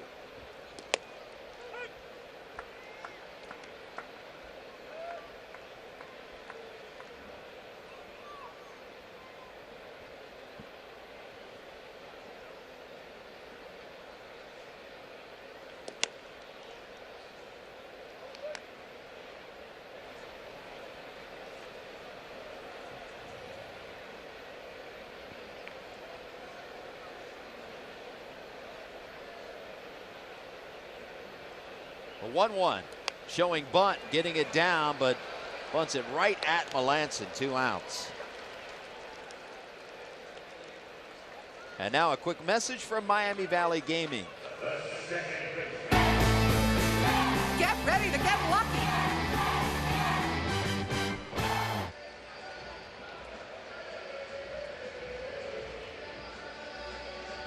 The 2-out batter, Scooter Gennett. Scooter 2 for 3, couple of singles. Melanson can retire Gennett. This would be the first 1-2-3 inning of the night for Giants pitching, as the Reds have stranded at least one runner in every inning. 2 in the first, 1 in the second, 3 in the third, and a runner each in innings 4, 5, and 6. They've certainly had their chances. But at the same time, you look down and only a couple of runners have reached second base.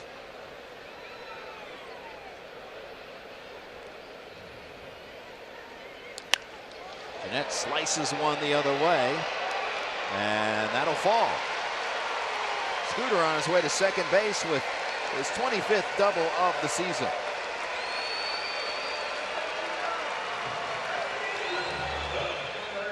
Well, 3 hits on the night now for Scooter. A couple of singles, one up the middle, one over into right field, and this one very much like the double that Tucker Barnhart hit. Slicing off of his bat, going down the left field line, and with 2 outs now, the Reds have a runner in scoring position for Suarez. And that'll bring up Eugenio Suarez,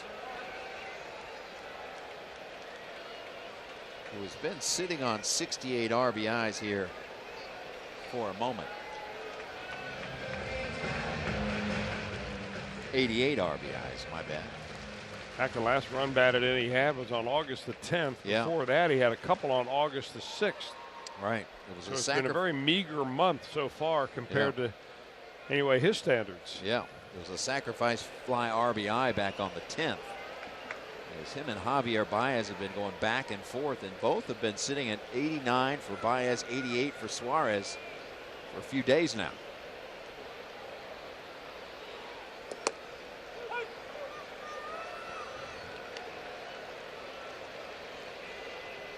Number 89 for Suarez would look sweet right here. It would mean a Reds lead.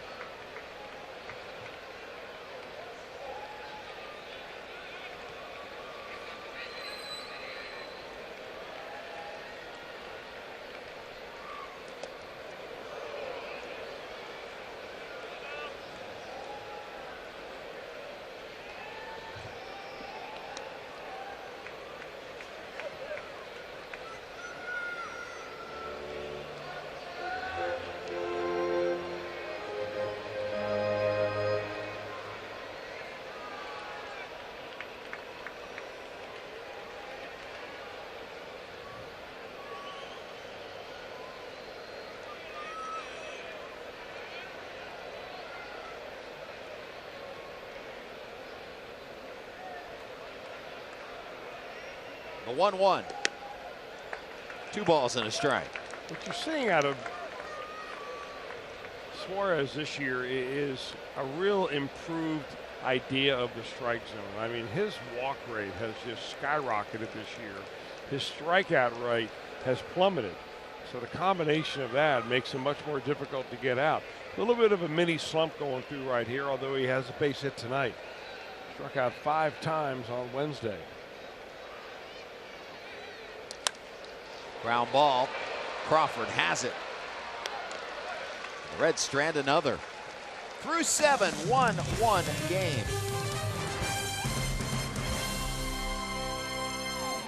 Summary. Casey Kelly starting, while Pops, Pat Kelly, bench coach for the Reds, looks on. Father and son would watch the son give up an RBI to Kurt Casale in the bottom of the second after Tucker Barnhart had doubled. And then Andrew McCutchen bites the Reds again. RBI single in the third, ties the game up at 1. And Anthony DeSclafani, 7 innings of pitching. 5 hits, just 1 run so far. And he is still on the hill. His out is how he's gotten the outs is really interesting. It's a throwback to a guy that, you know, has always kind of been his calling card, down in the zone, get ground balls. But tonight, never more evident than that. 13 ground ball outs for DeSclafani, 4 strikeouts, a couple of pop-ups in the infield, and only 1 out made in the outfield. Here is a ball into right field that Mason Williams will run down.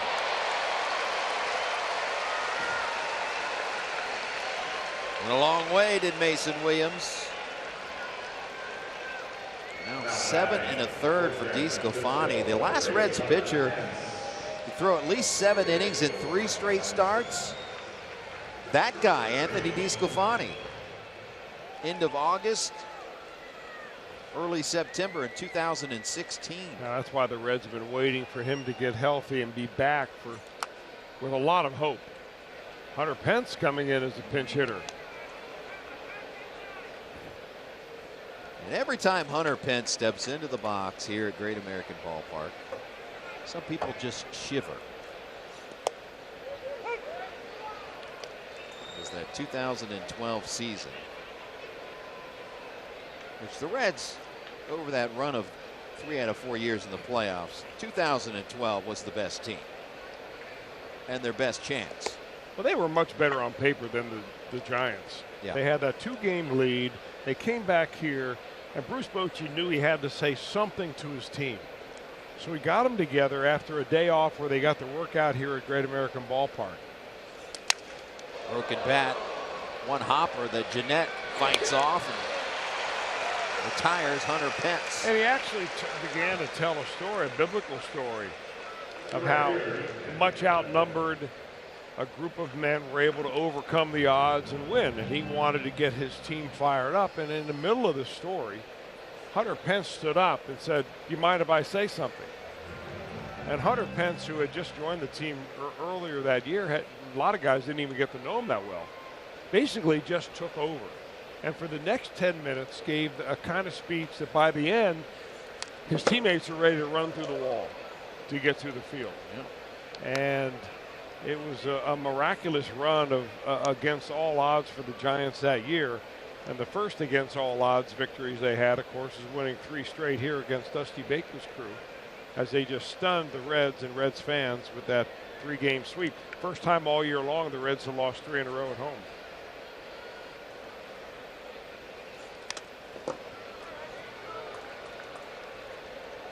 Boy, they were flying high after taking those first 2 out in San Francisco. And then 3 straight. And there are so many plays in those 3 games that you can look back on. In fact, let's stop talking about it, shall we? But tip your cap to the Giants. They got the job done and went on to win the World Championship.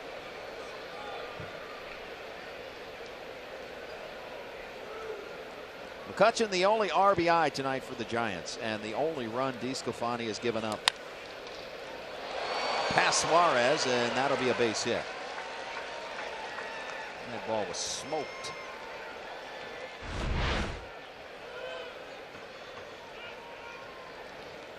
Got a second hit on the night, and this one really hit hard. 2 outs. Single shouldn't harm DeSclafani.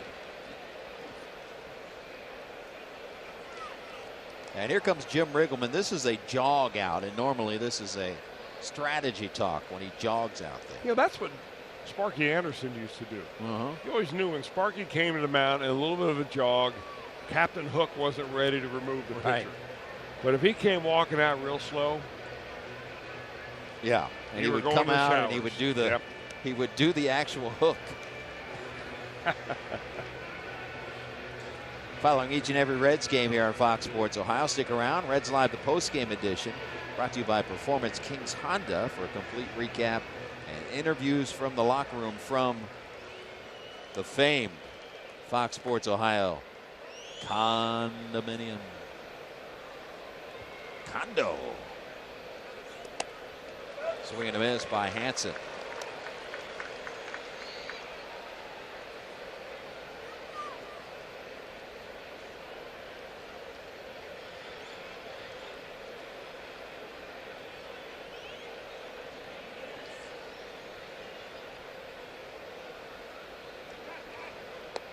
McCutchen not the base stealing threat that he was in the past. 9 steals. He's been caught stealing 6 times.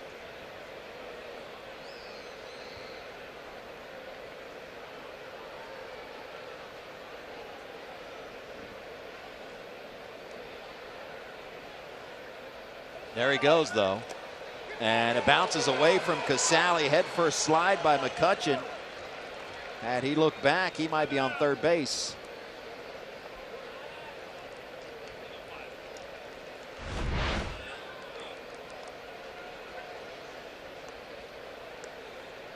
Well, really all McCutchen saw was Peraza coming over to the bag and stationing himself like he was going to, take a throw. So he goes head first, and fortunately doesn't get to third.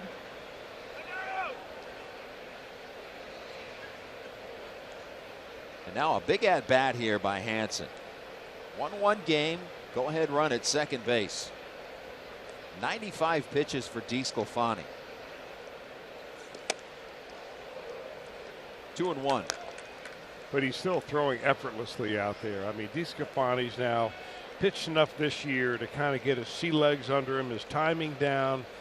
He's not grunting and groaning on every delivery, not trying to throw the ball overpowering, just trying to hit those corners with a little bit of movement. 2-1 pitch. Strike called, paints the inside corner.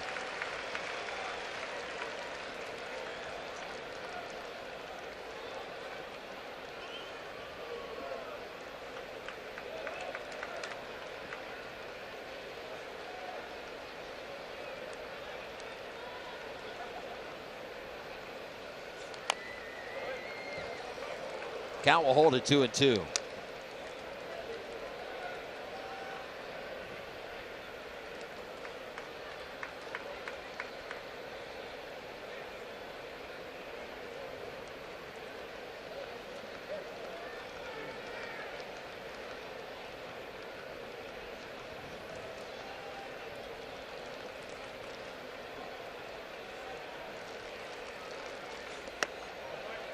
Full count.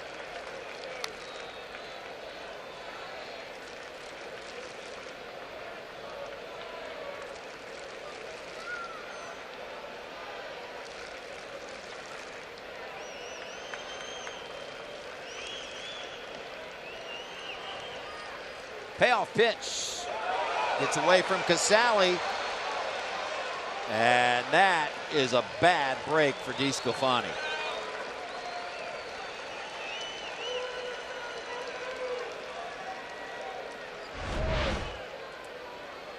Boy, he gets strike three right there. He even kind of pumps his fist, but at that point, he doesn't realize the ball has gone through the wickets. And the second trip in this inning to the mound. And there's the hook. A strikeout and a wild pitch.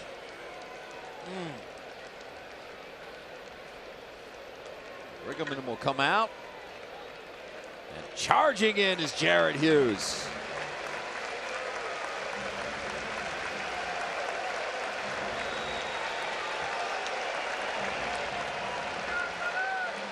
Francisco Lindor and the AL Central leading Indians up at Progressive Field in Cleveland. Coverage begins at 3 Eastern on FS1, where you can stream it live on the Fox Sports app.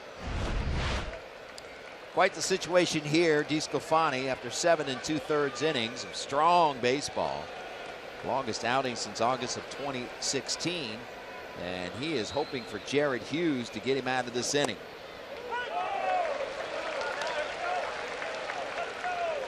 First and third, 2 outs, and the 3-batter Buster Posey at the plate. Hughes has been all kinds of good this season.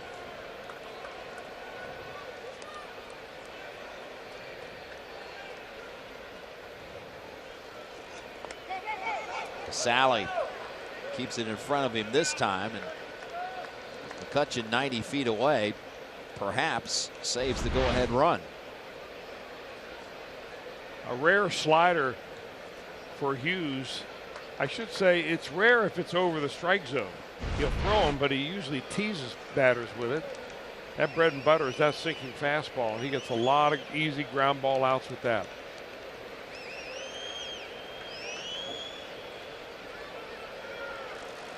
The 1-1 should be out number 3, and it is. Jared Hughes, the ground ball machine, induces one. And the Giants strand 2.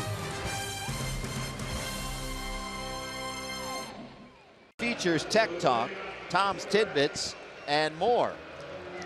Right here on Fox Sports Ohio. And the night game here tomorrow night.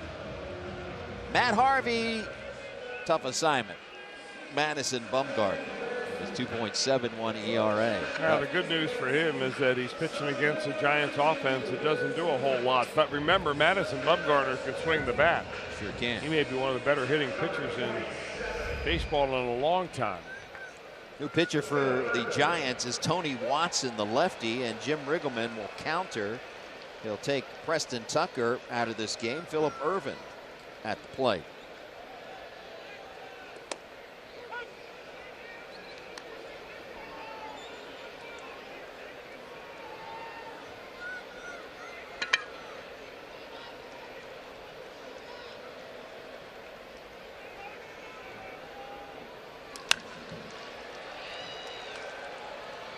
Belt will race over for out number 1.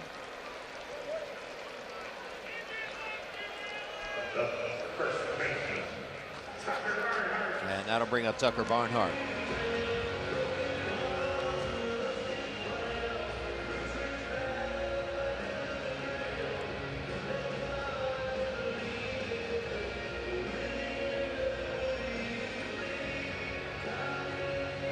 Tucker will bat from the right-hand side first time tonight.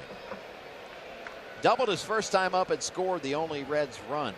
Kurt Casale drove him in. And that second inning double runs his hit streak to a modest 4 games.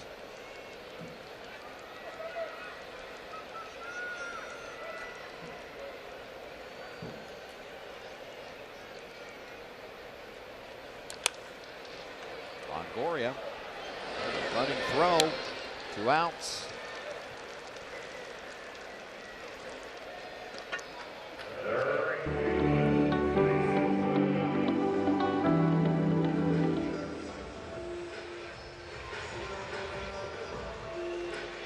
Two-out batter is Mason Williams.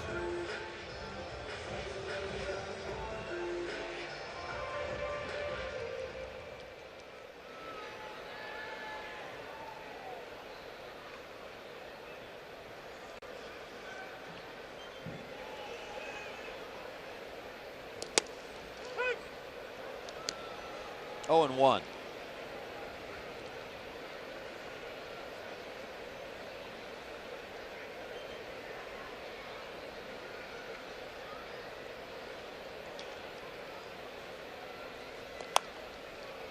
Longoria again.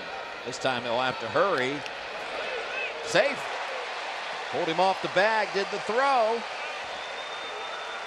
And Brandon Belt immediately points into the dugout. Of course, it's so natural nowadays. Anytime you have a close play, the first thing the manager does is put up his hand. And if he is on the bag, it looked like he may have caught his toe on the bag, he's going to be out. They're going to review it.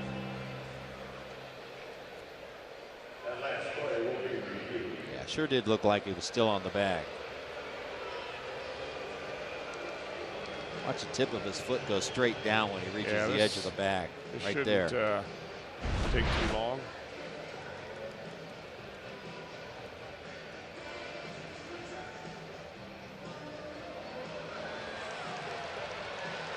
If he's out, it's only a 6-pitch inning for Tony Watson.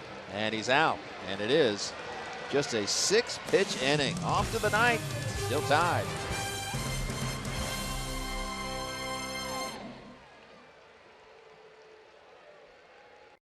For over 30 offers, visit buyatoyota.com. Toyota, let's go places. By Geico, 15 minutes could save you 15% or more on car insurance. And by Ram, it's the no comparison event at your Ram dealer. Don't miss the great deals on Ram today.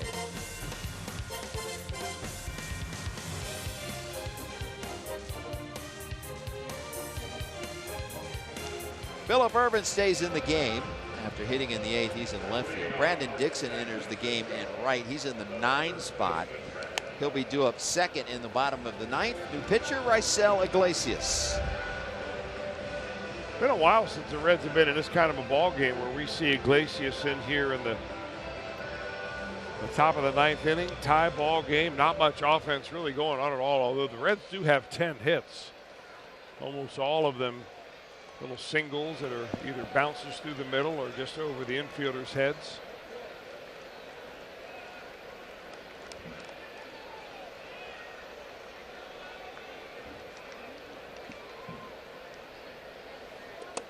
First pitch to Brandon Belt is ball one. Belt, Longoria, Crawford here in the ninth.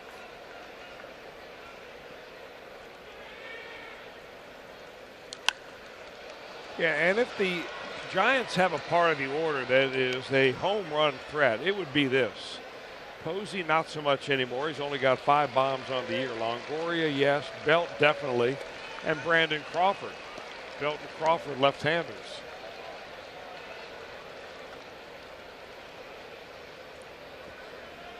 The 1-1. 2-1.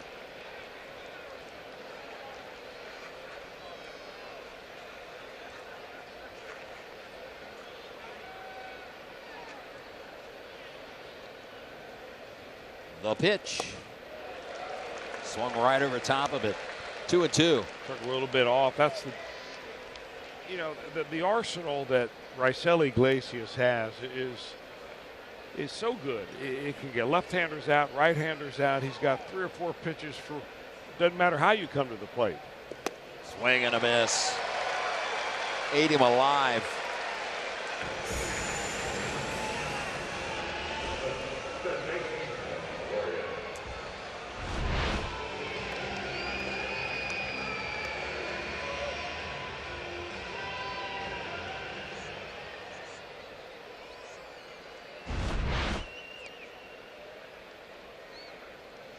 Here's Ervin Longoria.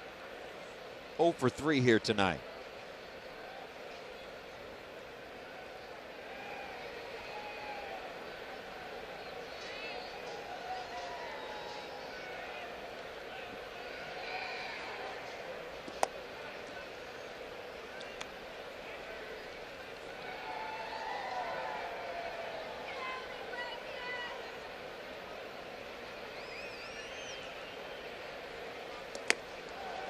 Threw it right by him. A little giddy up on that one, 97. It's a little going yard swing right there, and sometimes the bigger you swing, the slower you are doing it.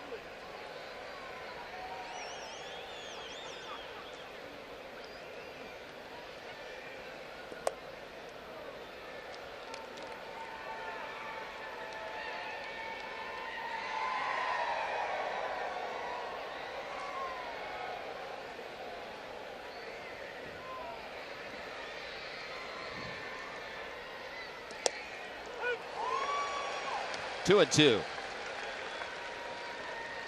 Double barreled action in the Giants pen. Will Smith, Sam Dyson warming up. Lefty righty. Looking ahead to the ninth for the Reds. Casale, Dixon, Hamilton. Swing and a miss. Back-to-back punch outs for Raisel. Boy, is he Glade just right on top of his changeup tonight.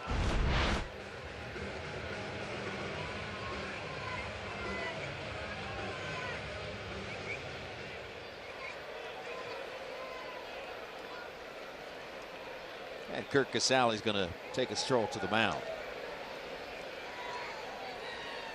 I'm not sure what's going on. They're going to Iglesias call a injured. trainer out, I think. He was wincing maybe after that. It was kind of odd body language. I thought at first he was just checking the outfield configuration. Yeah. But he seems got his thumb right there on his back, and he's testing something, and it doesn't look like that's a good sign, although you'd never tell from the results of the first 2 batters. A big meeting on the mound. Jim Riggleman is out there. The entire infield is out there. Assistant athletic trainer Tomas Vera out to check on Iglesias. And home plate umpire Ryan Blakeney. We're going to have him throw a few testers here. Still looks uncomfortable even just standing there.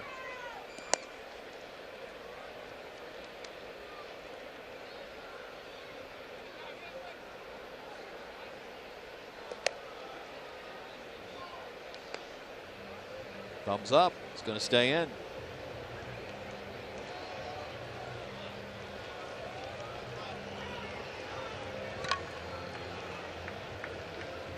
Well, it may mean, I mean, he can probably get through this inning, but it may mean more to the Reds and Jim Riggleman. going forward the next couple of days than it does tonight. Yeah. You manage your bullpen completely differently when you know that your main guy at the very end is not available.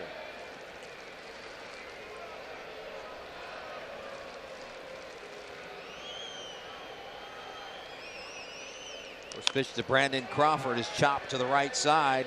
Barnhart fields it, and a 1-2-3 ninth for Iglesias. Reds can win it in the bottom half.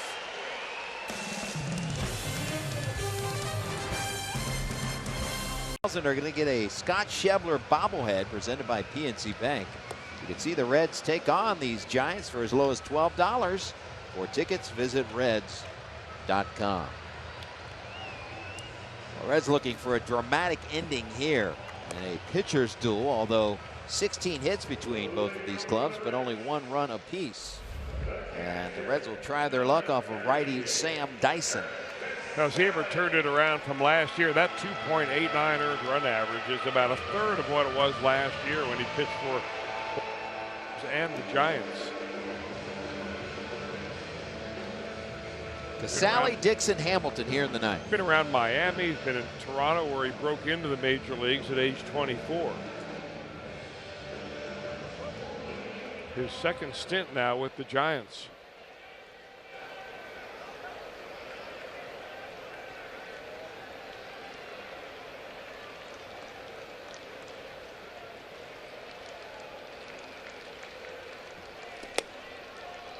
Ball 1. Casale 2 for 3 here tonight, has driven in the only Reds run. He has faced Dyson 1 time in his career, 1 for 1.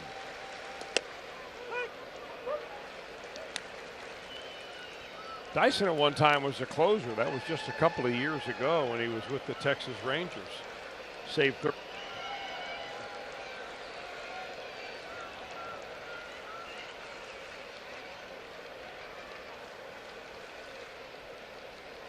One pitch. Got some action on that fastball. Sure does. Kind of a low arm angle right there. You can see that backward spin and good backup and sink. Had so much action on it that Posey had a hard time catching it. Setting up outside is Posey. Put it right there, but Casale lays off.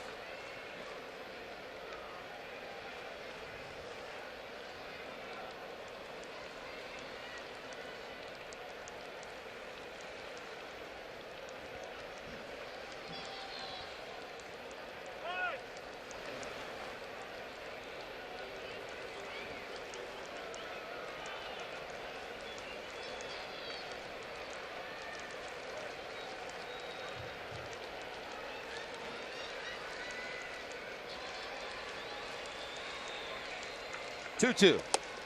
Full count.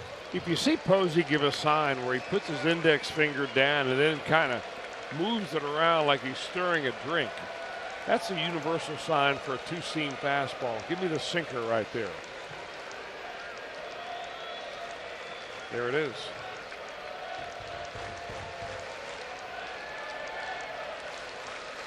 Payoff pitch. Swing and a miss.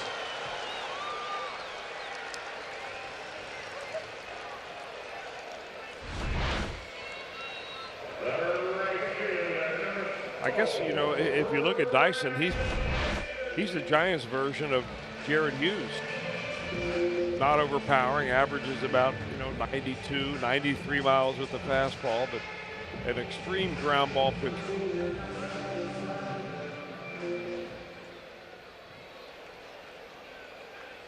Brandon Dixon will take his first at bat of the game.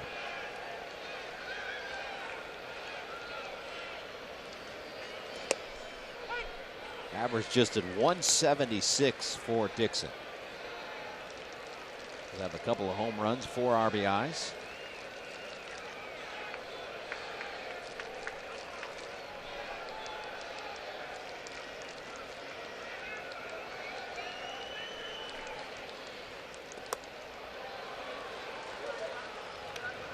Dyson in the driver's seat here. No balls and 2 strikes.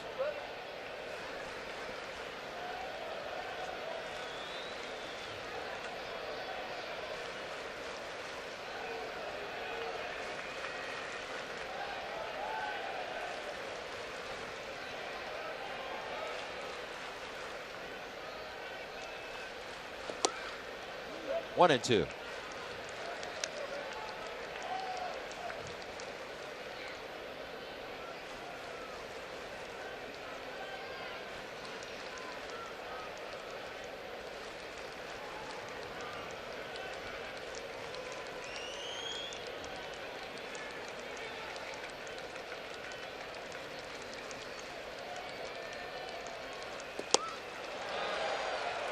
Back-to-back punch-outs here for Dyson.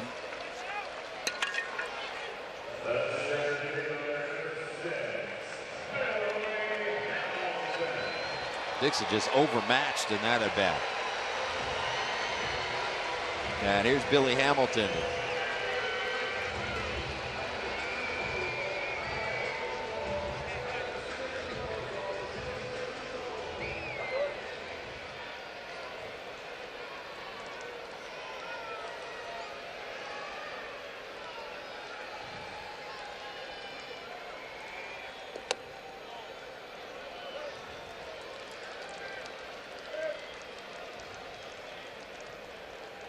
Per usual, third baseman Longoria in on the grass at third.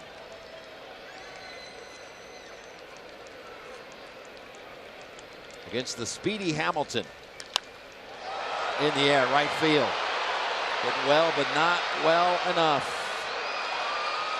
And we will go to the 10th. Tied at 1.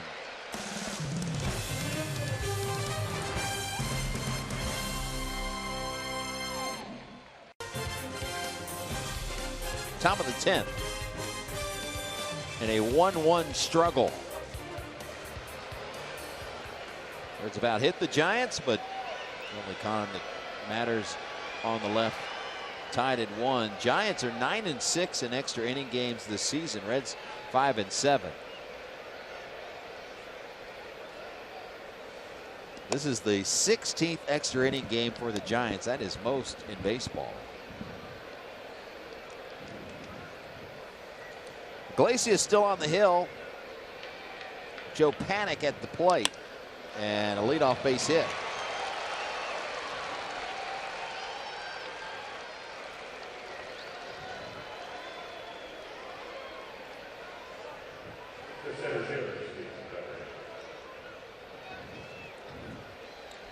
And the batter, Stephen Duggar.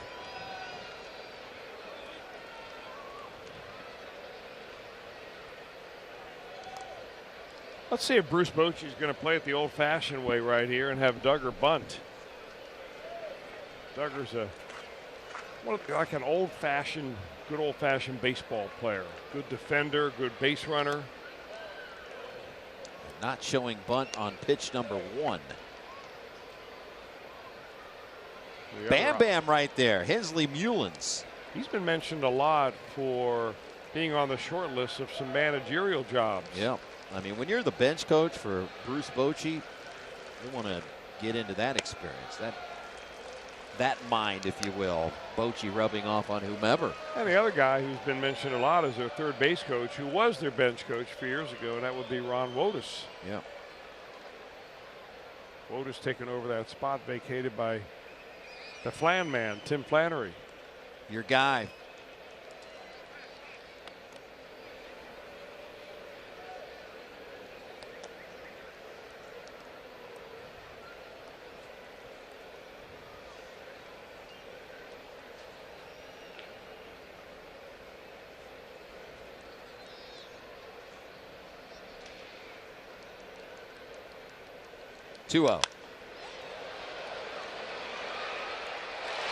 Dixon got a nice jump on that ball.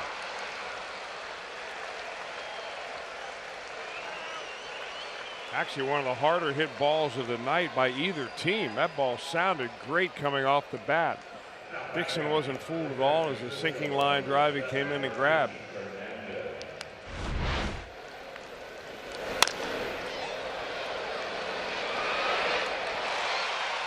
2 batters against Iglesias this inning, 2 base or 2 line drives. And now he'll deal with a pinch hitter in Gorkis Hernandez.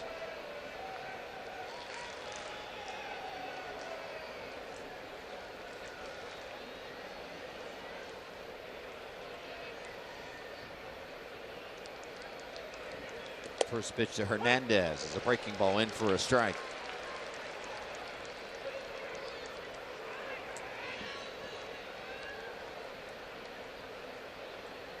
Iglesias just the 3rd pitcher of the night for the Reds, and here in the 10th inning.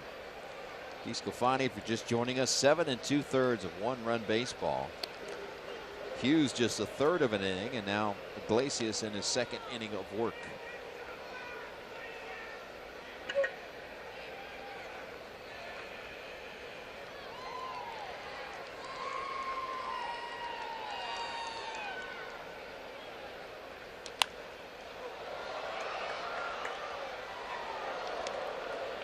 Oh, and 2.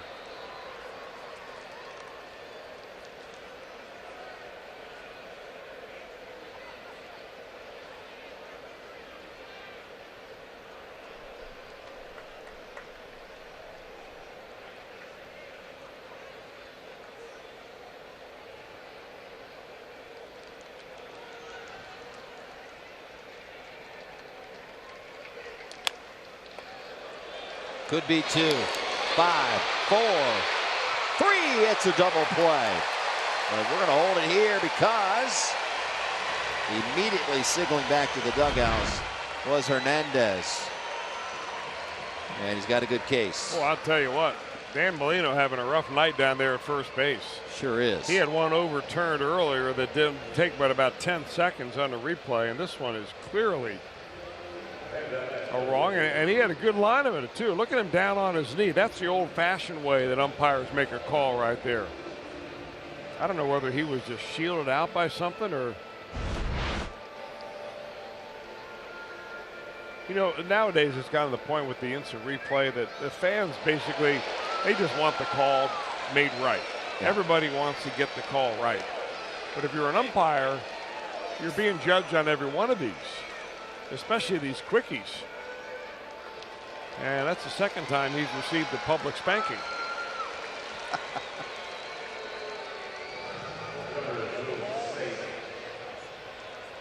But you can't give him a timeout. He's got to go back to first base.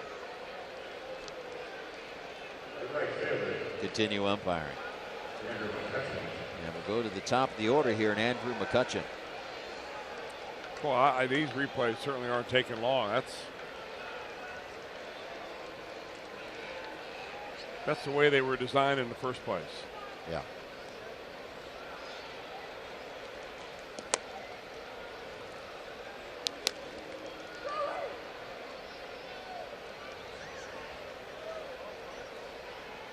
You saw 2 for 4 here tonight so far is McCutchen. And the only RBI for the Giants tonight.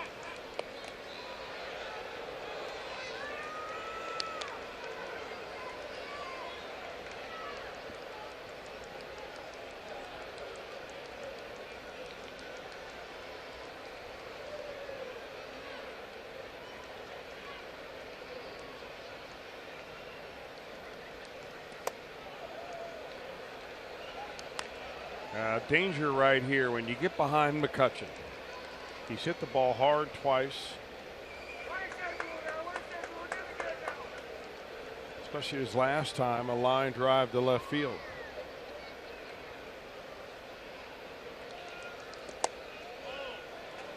Oh boy, where was that? Is what Iglesias wants to know.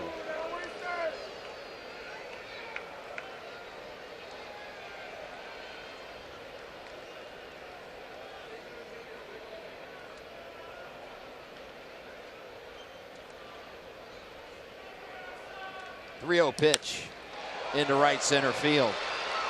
Hamilton will cut it off, but on his way to third base is Hernandez, and the go-ahead run 90 feet away. Boy, Hamilton does such a solid job of getting the ball right back into the infield, like right now. McCutcheon looking away, figuring that Iglesias is going to go safe on him and stay away from his power. But Hamilton just gets it and plays it like a shortstop. Yep. Get it back in the infield here, and then you make a decision. And here's another jog out by Riggleman. The whole infield will converge here. 23 pitches for Iglesias. And now an inning and 2/3 of work. Now we'll see how Riggleman handles this bullpen going forward here in an extra inning game. Said before the game he'd let Cody Reed outside an emergency unavailable. Went 3 2/3 innings on Wednesday. Would like to avoid Lorenzen. Although he's going to have to go to Lorenzen at some point, I would imagine. Lorenzen wants to pitch every day. He goes into the office and said, I'm good to go. In fact, he's warming up right now. The business at hand is Allen Hansen. 1st and 3rd, 2 outs.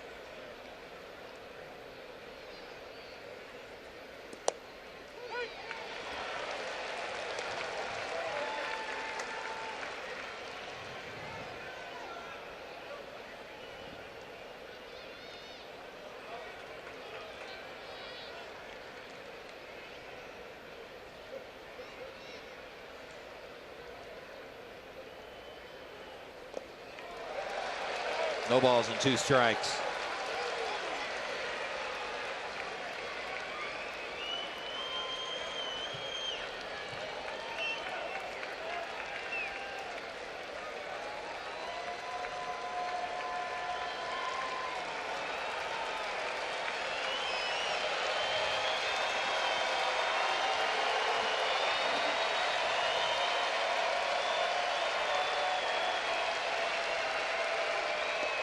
Struck him out. Iglesias strands 2. Reds will try to win it in the bottom of the 10th. Bottom of the 10th inning. New pitcher for the Giants is a right-hander, and he is the 5th pitcher of the night. Make it the 6th pitcher of the night for Bruce Bochy and the Giants, Ray Black. Only the 14th game for Black. 28-year-old. Drafted and came through their system. He will get 2, 3, and 4 for the Reds here in the bottom of the 10th. Peraza, Gennett, Suarez.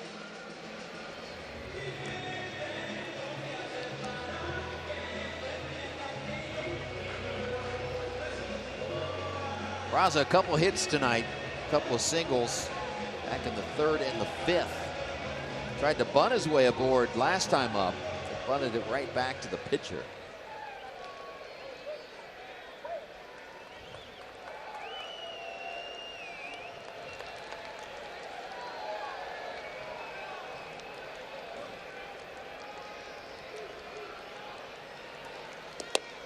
Fastball at 97 right down the middle.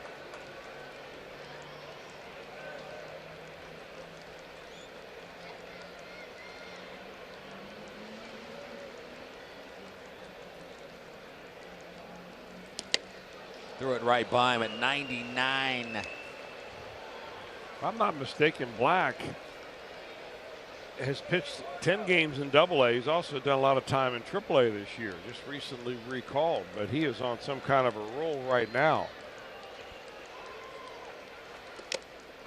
Oh, that was good morning, good afternoon, and good night.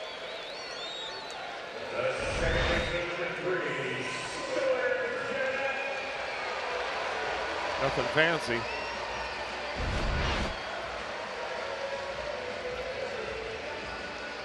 I say on a roll. He was on a roll until he gave up a couple of runs against the Dodgers on a couple of days ago. At least you know what's coming with Ray Black out there. Yeah. And a good night for Gennett. 3 for 4, a couple of singles and a double. And Scooter questioning that call right at the top of the zone. Scooter has shown himself to be able to catch up to some pretty good heat. Oh, yeah. jams him there. Drops a slider on him.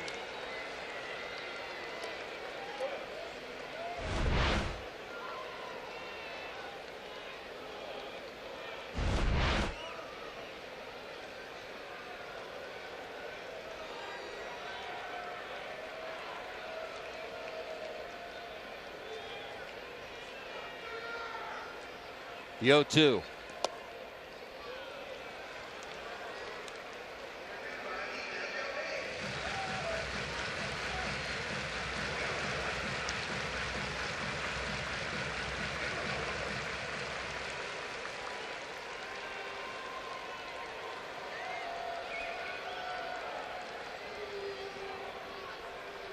One-two pitch, swing and a miss.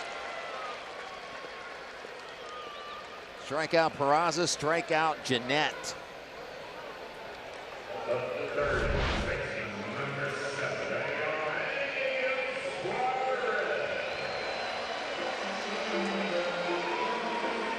Not Scooter.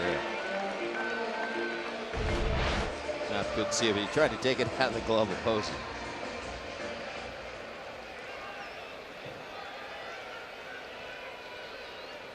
Here's Suarez. Pretty good look at that one.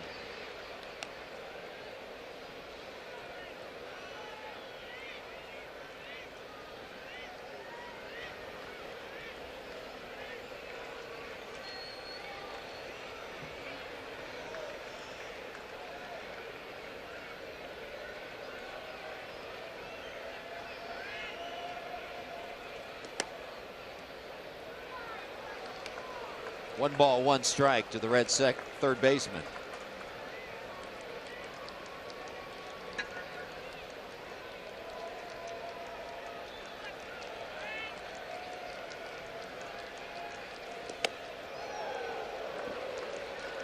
That'll get your attention. 97 up and in.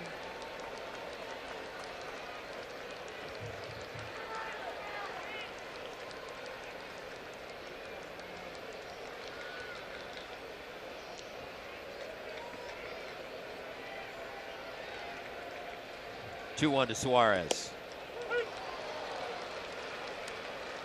2-2.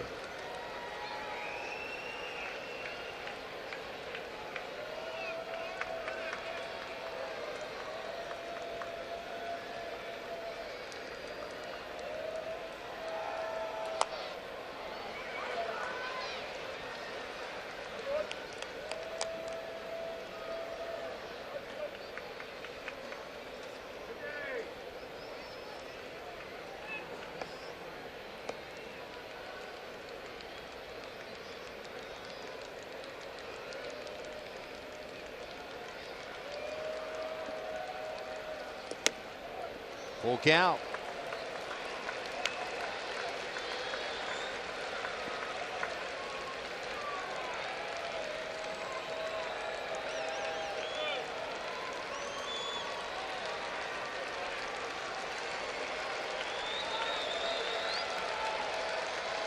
Payoff pitch.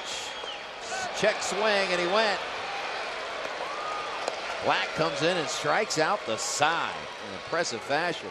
11th inning, here we come.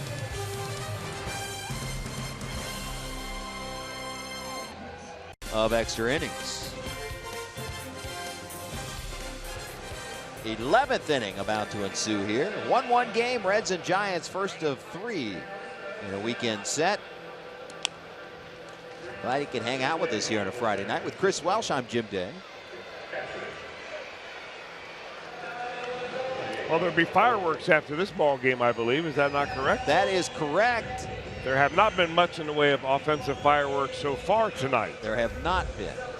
David Hernandez would like to keep it just like that here as he fishes the top of the 11th. 41 games now for Hernandez, a sub-2 earned run average. What a sign he has been for this Reds ball club.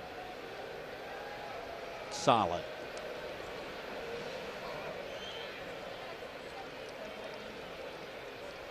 He'll get the meat of the order, though, for the Giants. Posey, Belt, Longoria.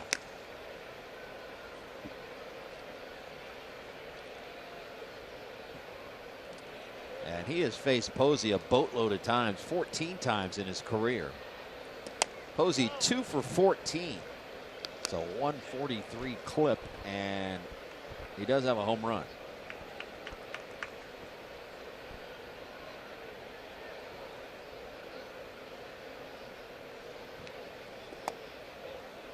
He's fallen behind 3 balls and no strikes.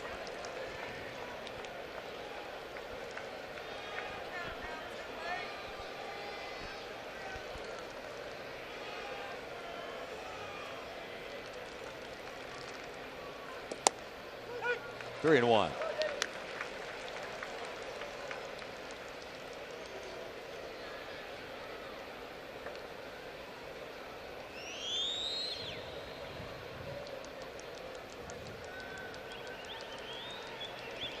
Three-one pitch.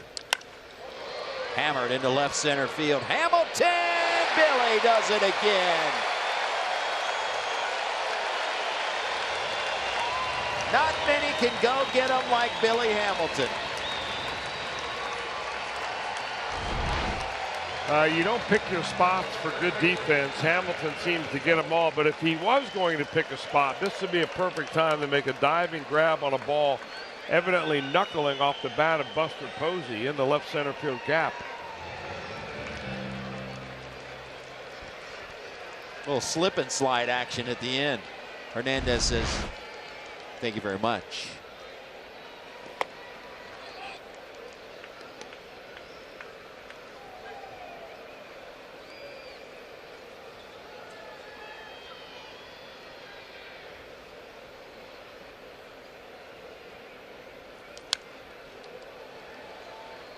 One and one the count to Brandon Belt.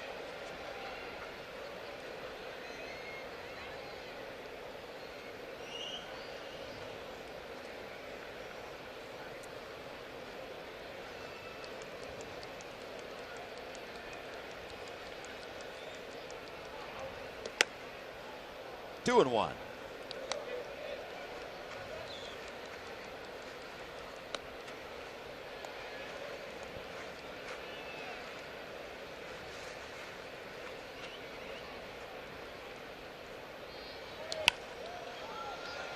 And that will drift out of play or falls in foul ground.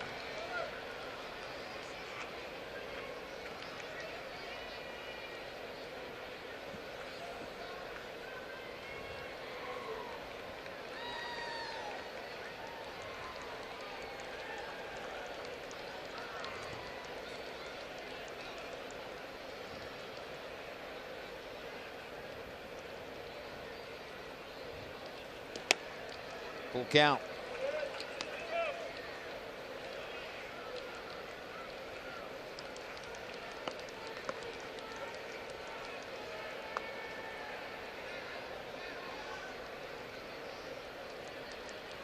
Payoff pitch to Belt, swing and a miss. 2 outs.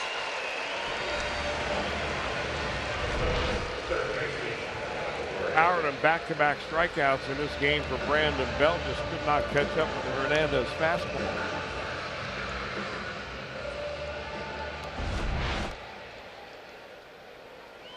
And that'll bring up Evan Longoria.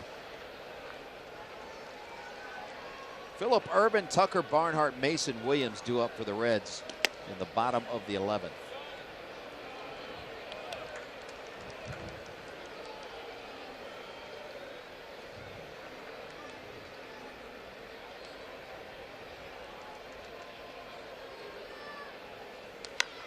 Popped up, but back and out of play.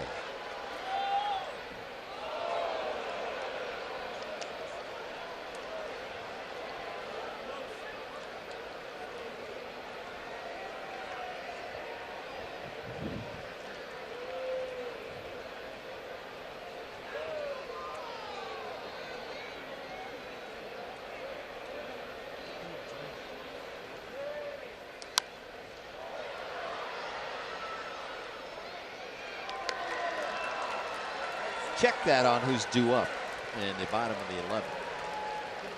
It'll be Ervin Barnhart, pitcher's spot.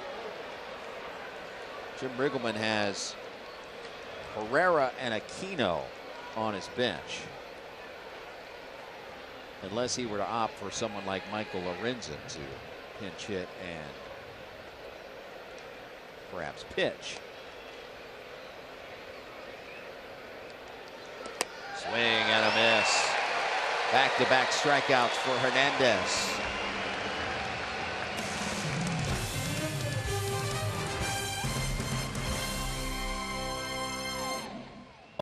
Reds and Giants locked up in a good one, as they say. Ray Black, the fireballer, still on the mound for the Giants. We'll get Philip Ervin here to start the 11th.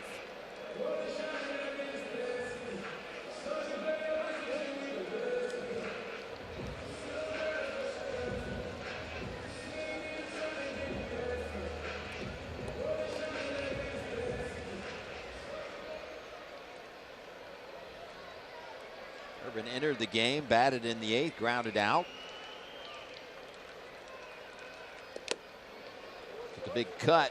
Good matchup here because Ervin really likes to swing at the fastball. He's got good bat speed, and he'll cut it loose here. Although Black has shown to have a pretty good slider too.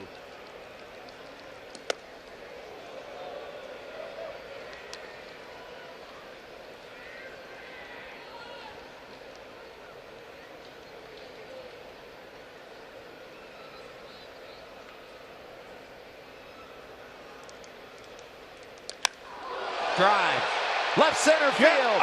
Philip Ervin, walk it off.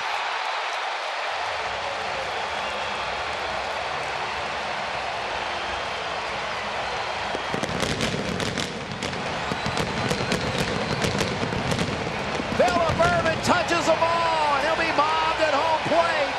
Reds win it 2-1.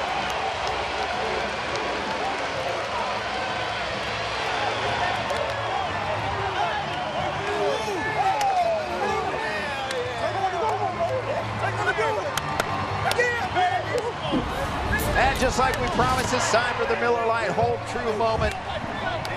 None bigger than that moment. Well, there is the slider, and he got it right on the barrel of the bat. A no-doubter into the Giants bullpen, and that's what the Reds have been looking for all night long.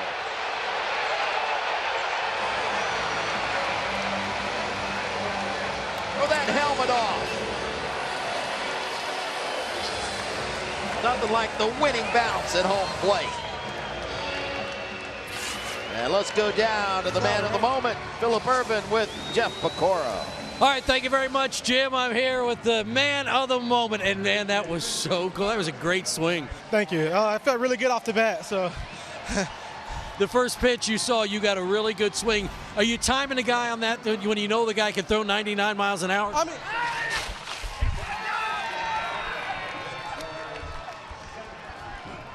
I'm getting better at getting out of the way. Get back to this. Are you timing a guy on that first pitch? I'm watching a little video. I've been watching him like the previous bat, and I see he liked to throw this fastball. So I was trying to jump on the first one. But like you said, it was a little in for me, but I got the next one. I like the little slider. So. First walk-off home run as a major league player. How cool is that? Oh, it's amazing. I can't even it's something I dream about. So all of us as little kids do that, but you just got to experience it. I know. It's a great feeling. Hopefully all the kids grow up and achieve their dreams. All right, when you hit home plate and everybody's there, what's the worst thing that happens in there? I don't know. Everything is fine. This is the worst part, getting the cooler, but this also is a great feeling. You're getting a big chance right now, and I think you're proving something to people, aren't you? I'm trying to. I'm just trying to. So. Just having fun right now. I'm just like I said. I'm just out there having fun and trying to prove to people that I can play here. So. Congratulations on a big hit. Thank you. Appreciate it. Congratulations. All right, guys, that is one happy and one wet Philip Ervin. Jim? Deservedly so. First career walk-off home run for Philip Ervin. And the Reds take game one of this three-game set in dramatic fashion. Reds Live, the post-game edition is around the corner. Don't you dare go away.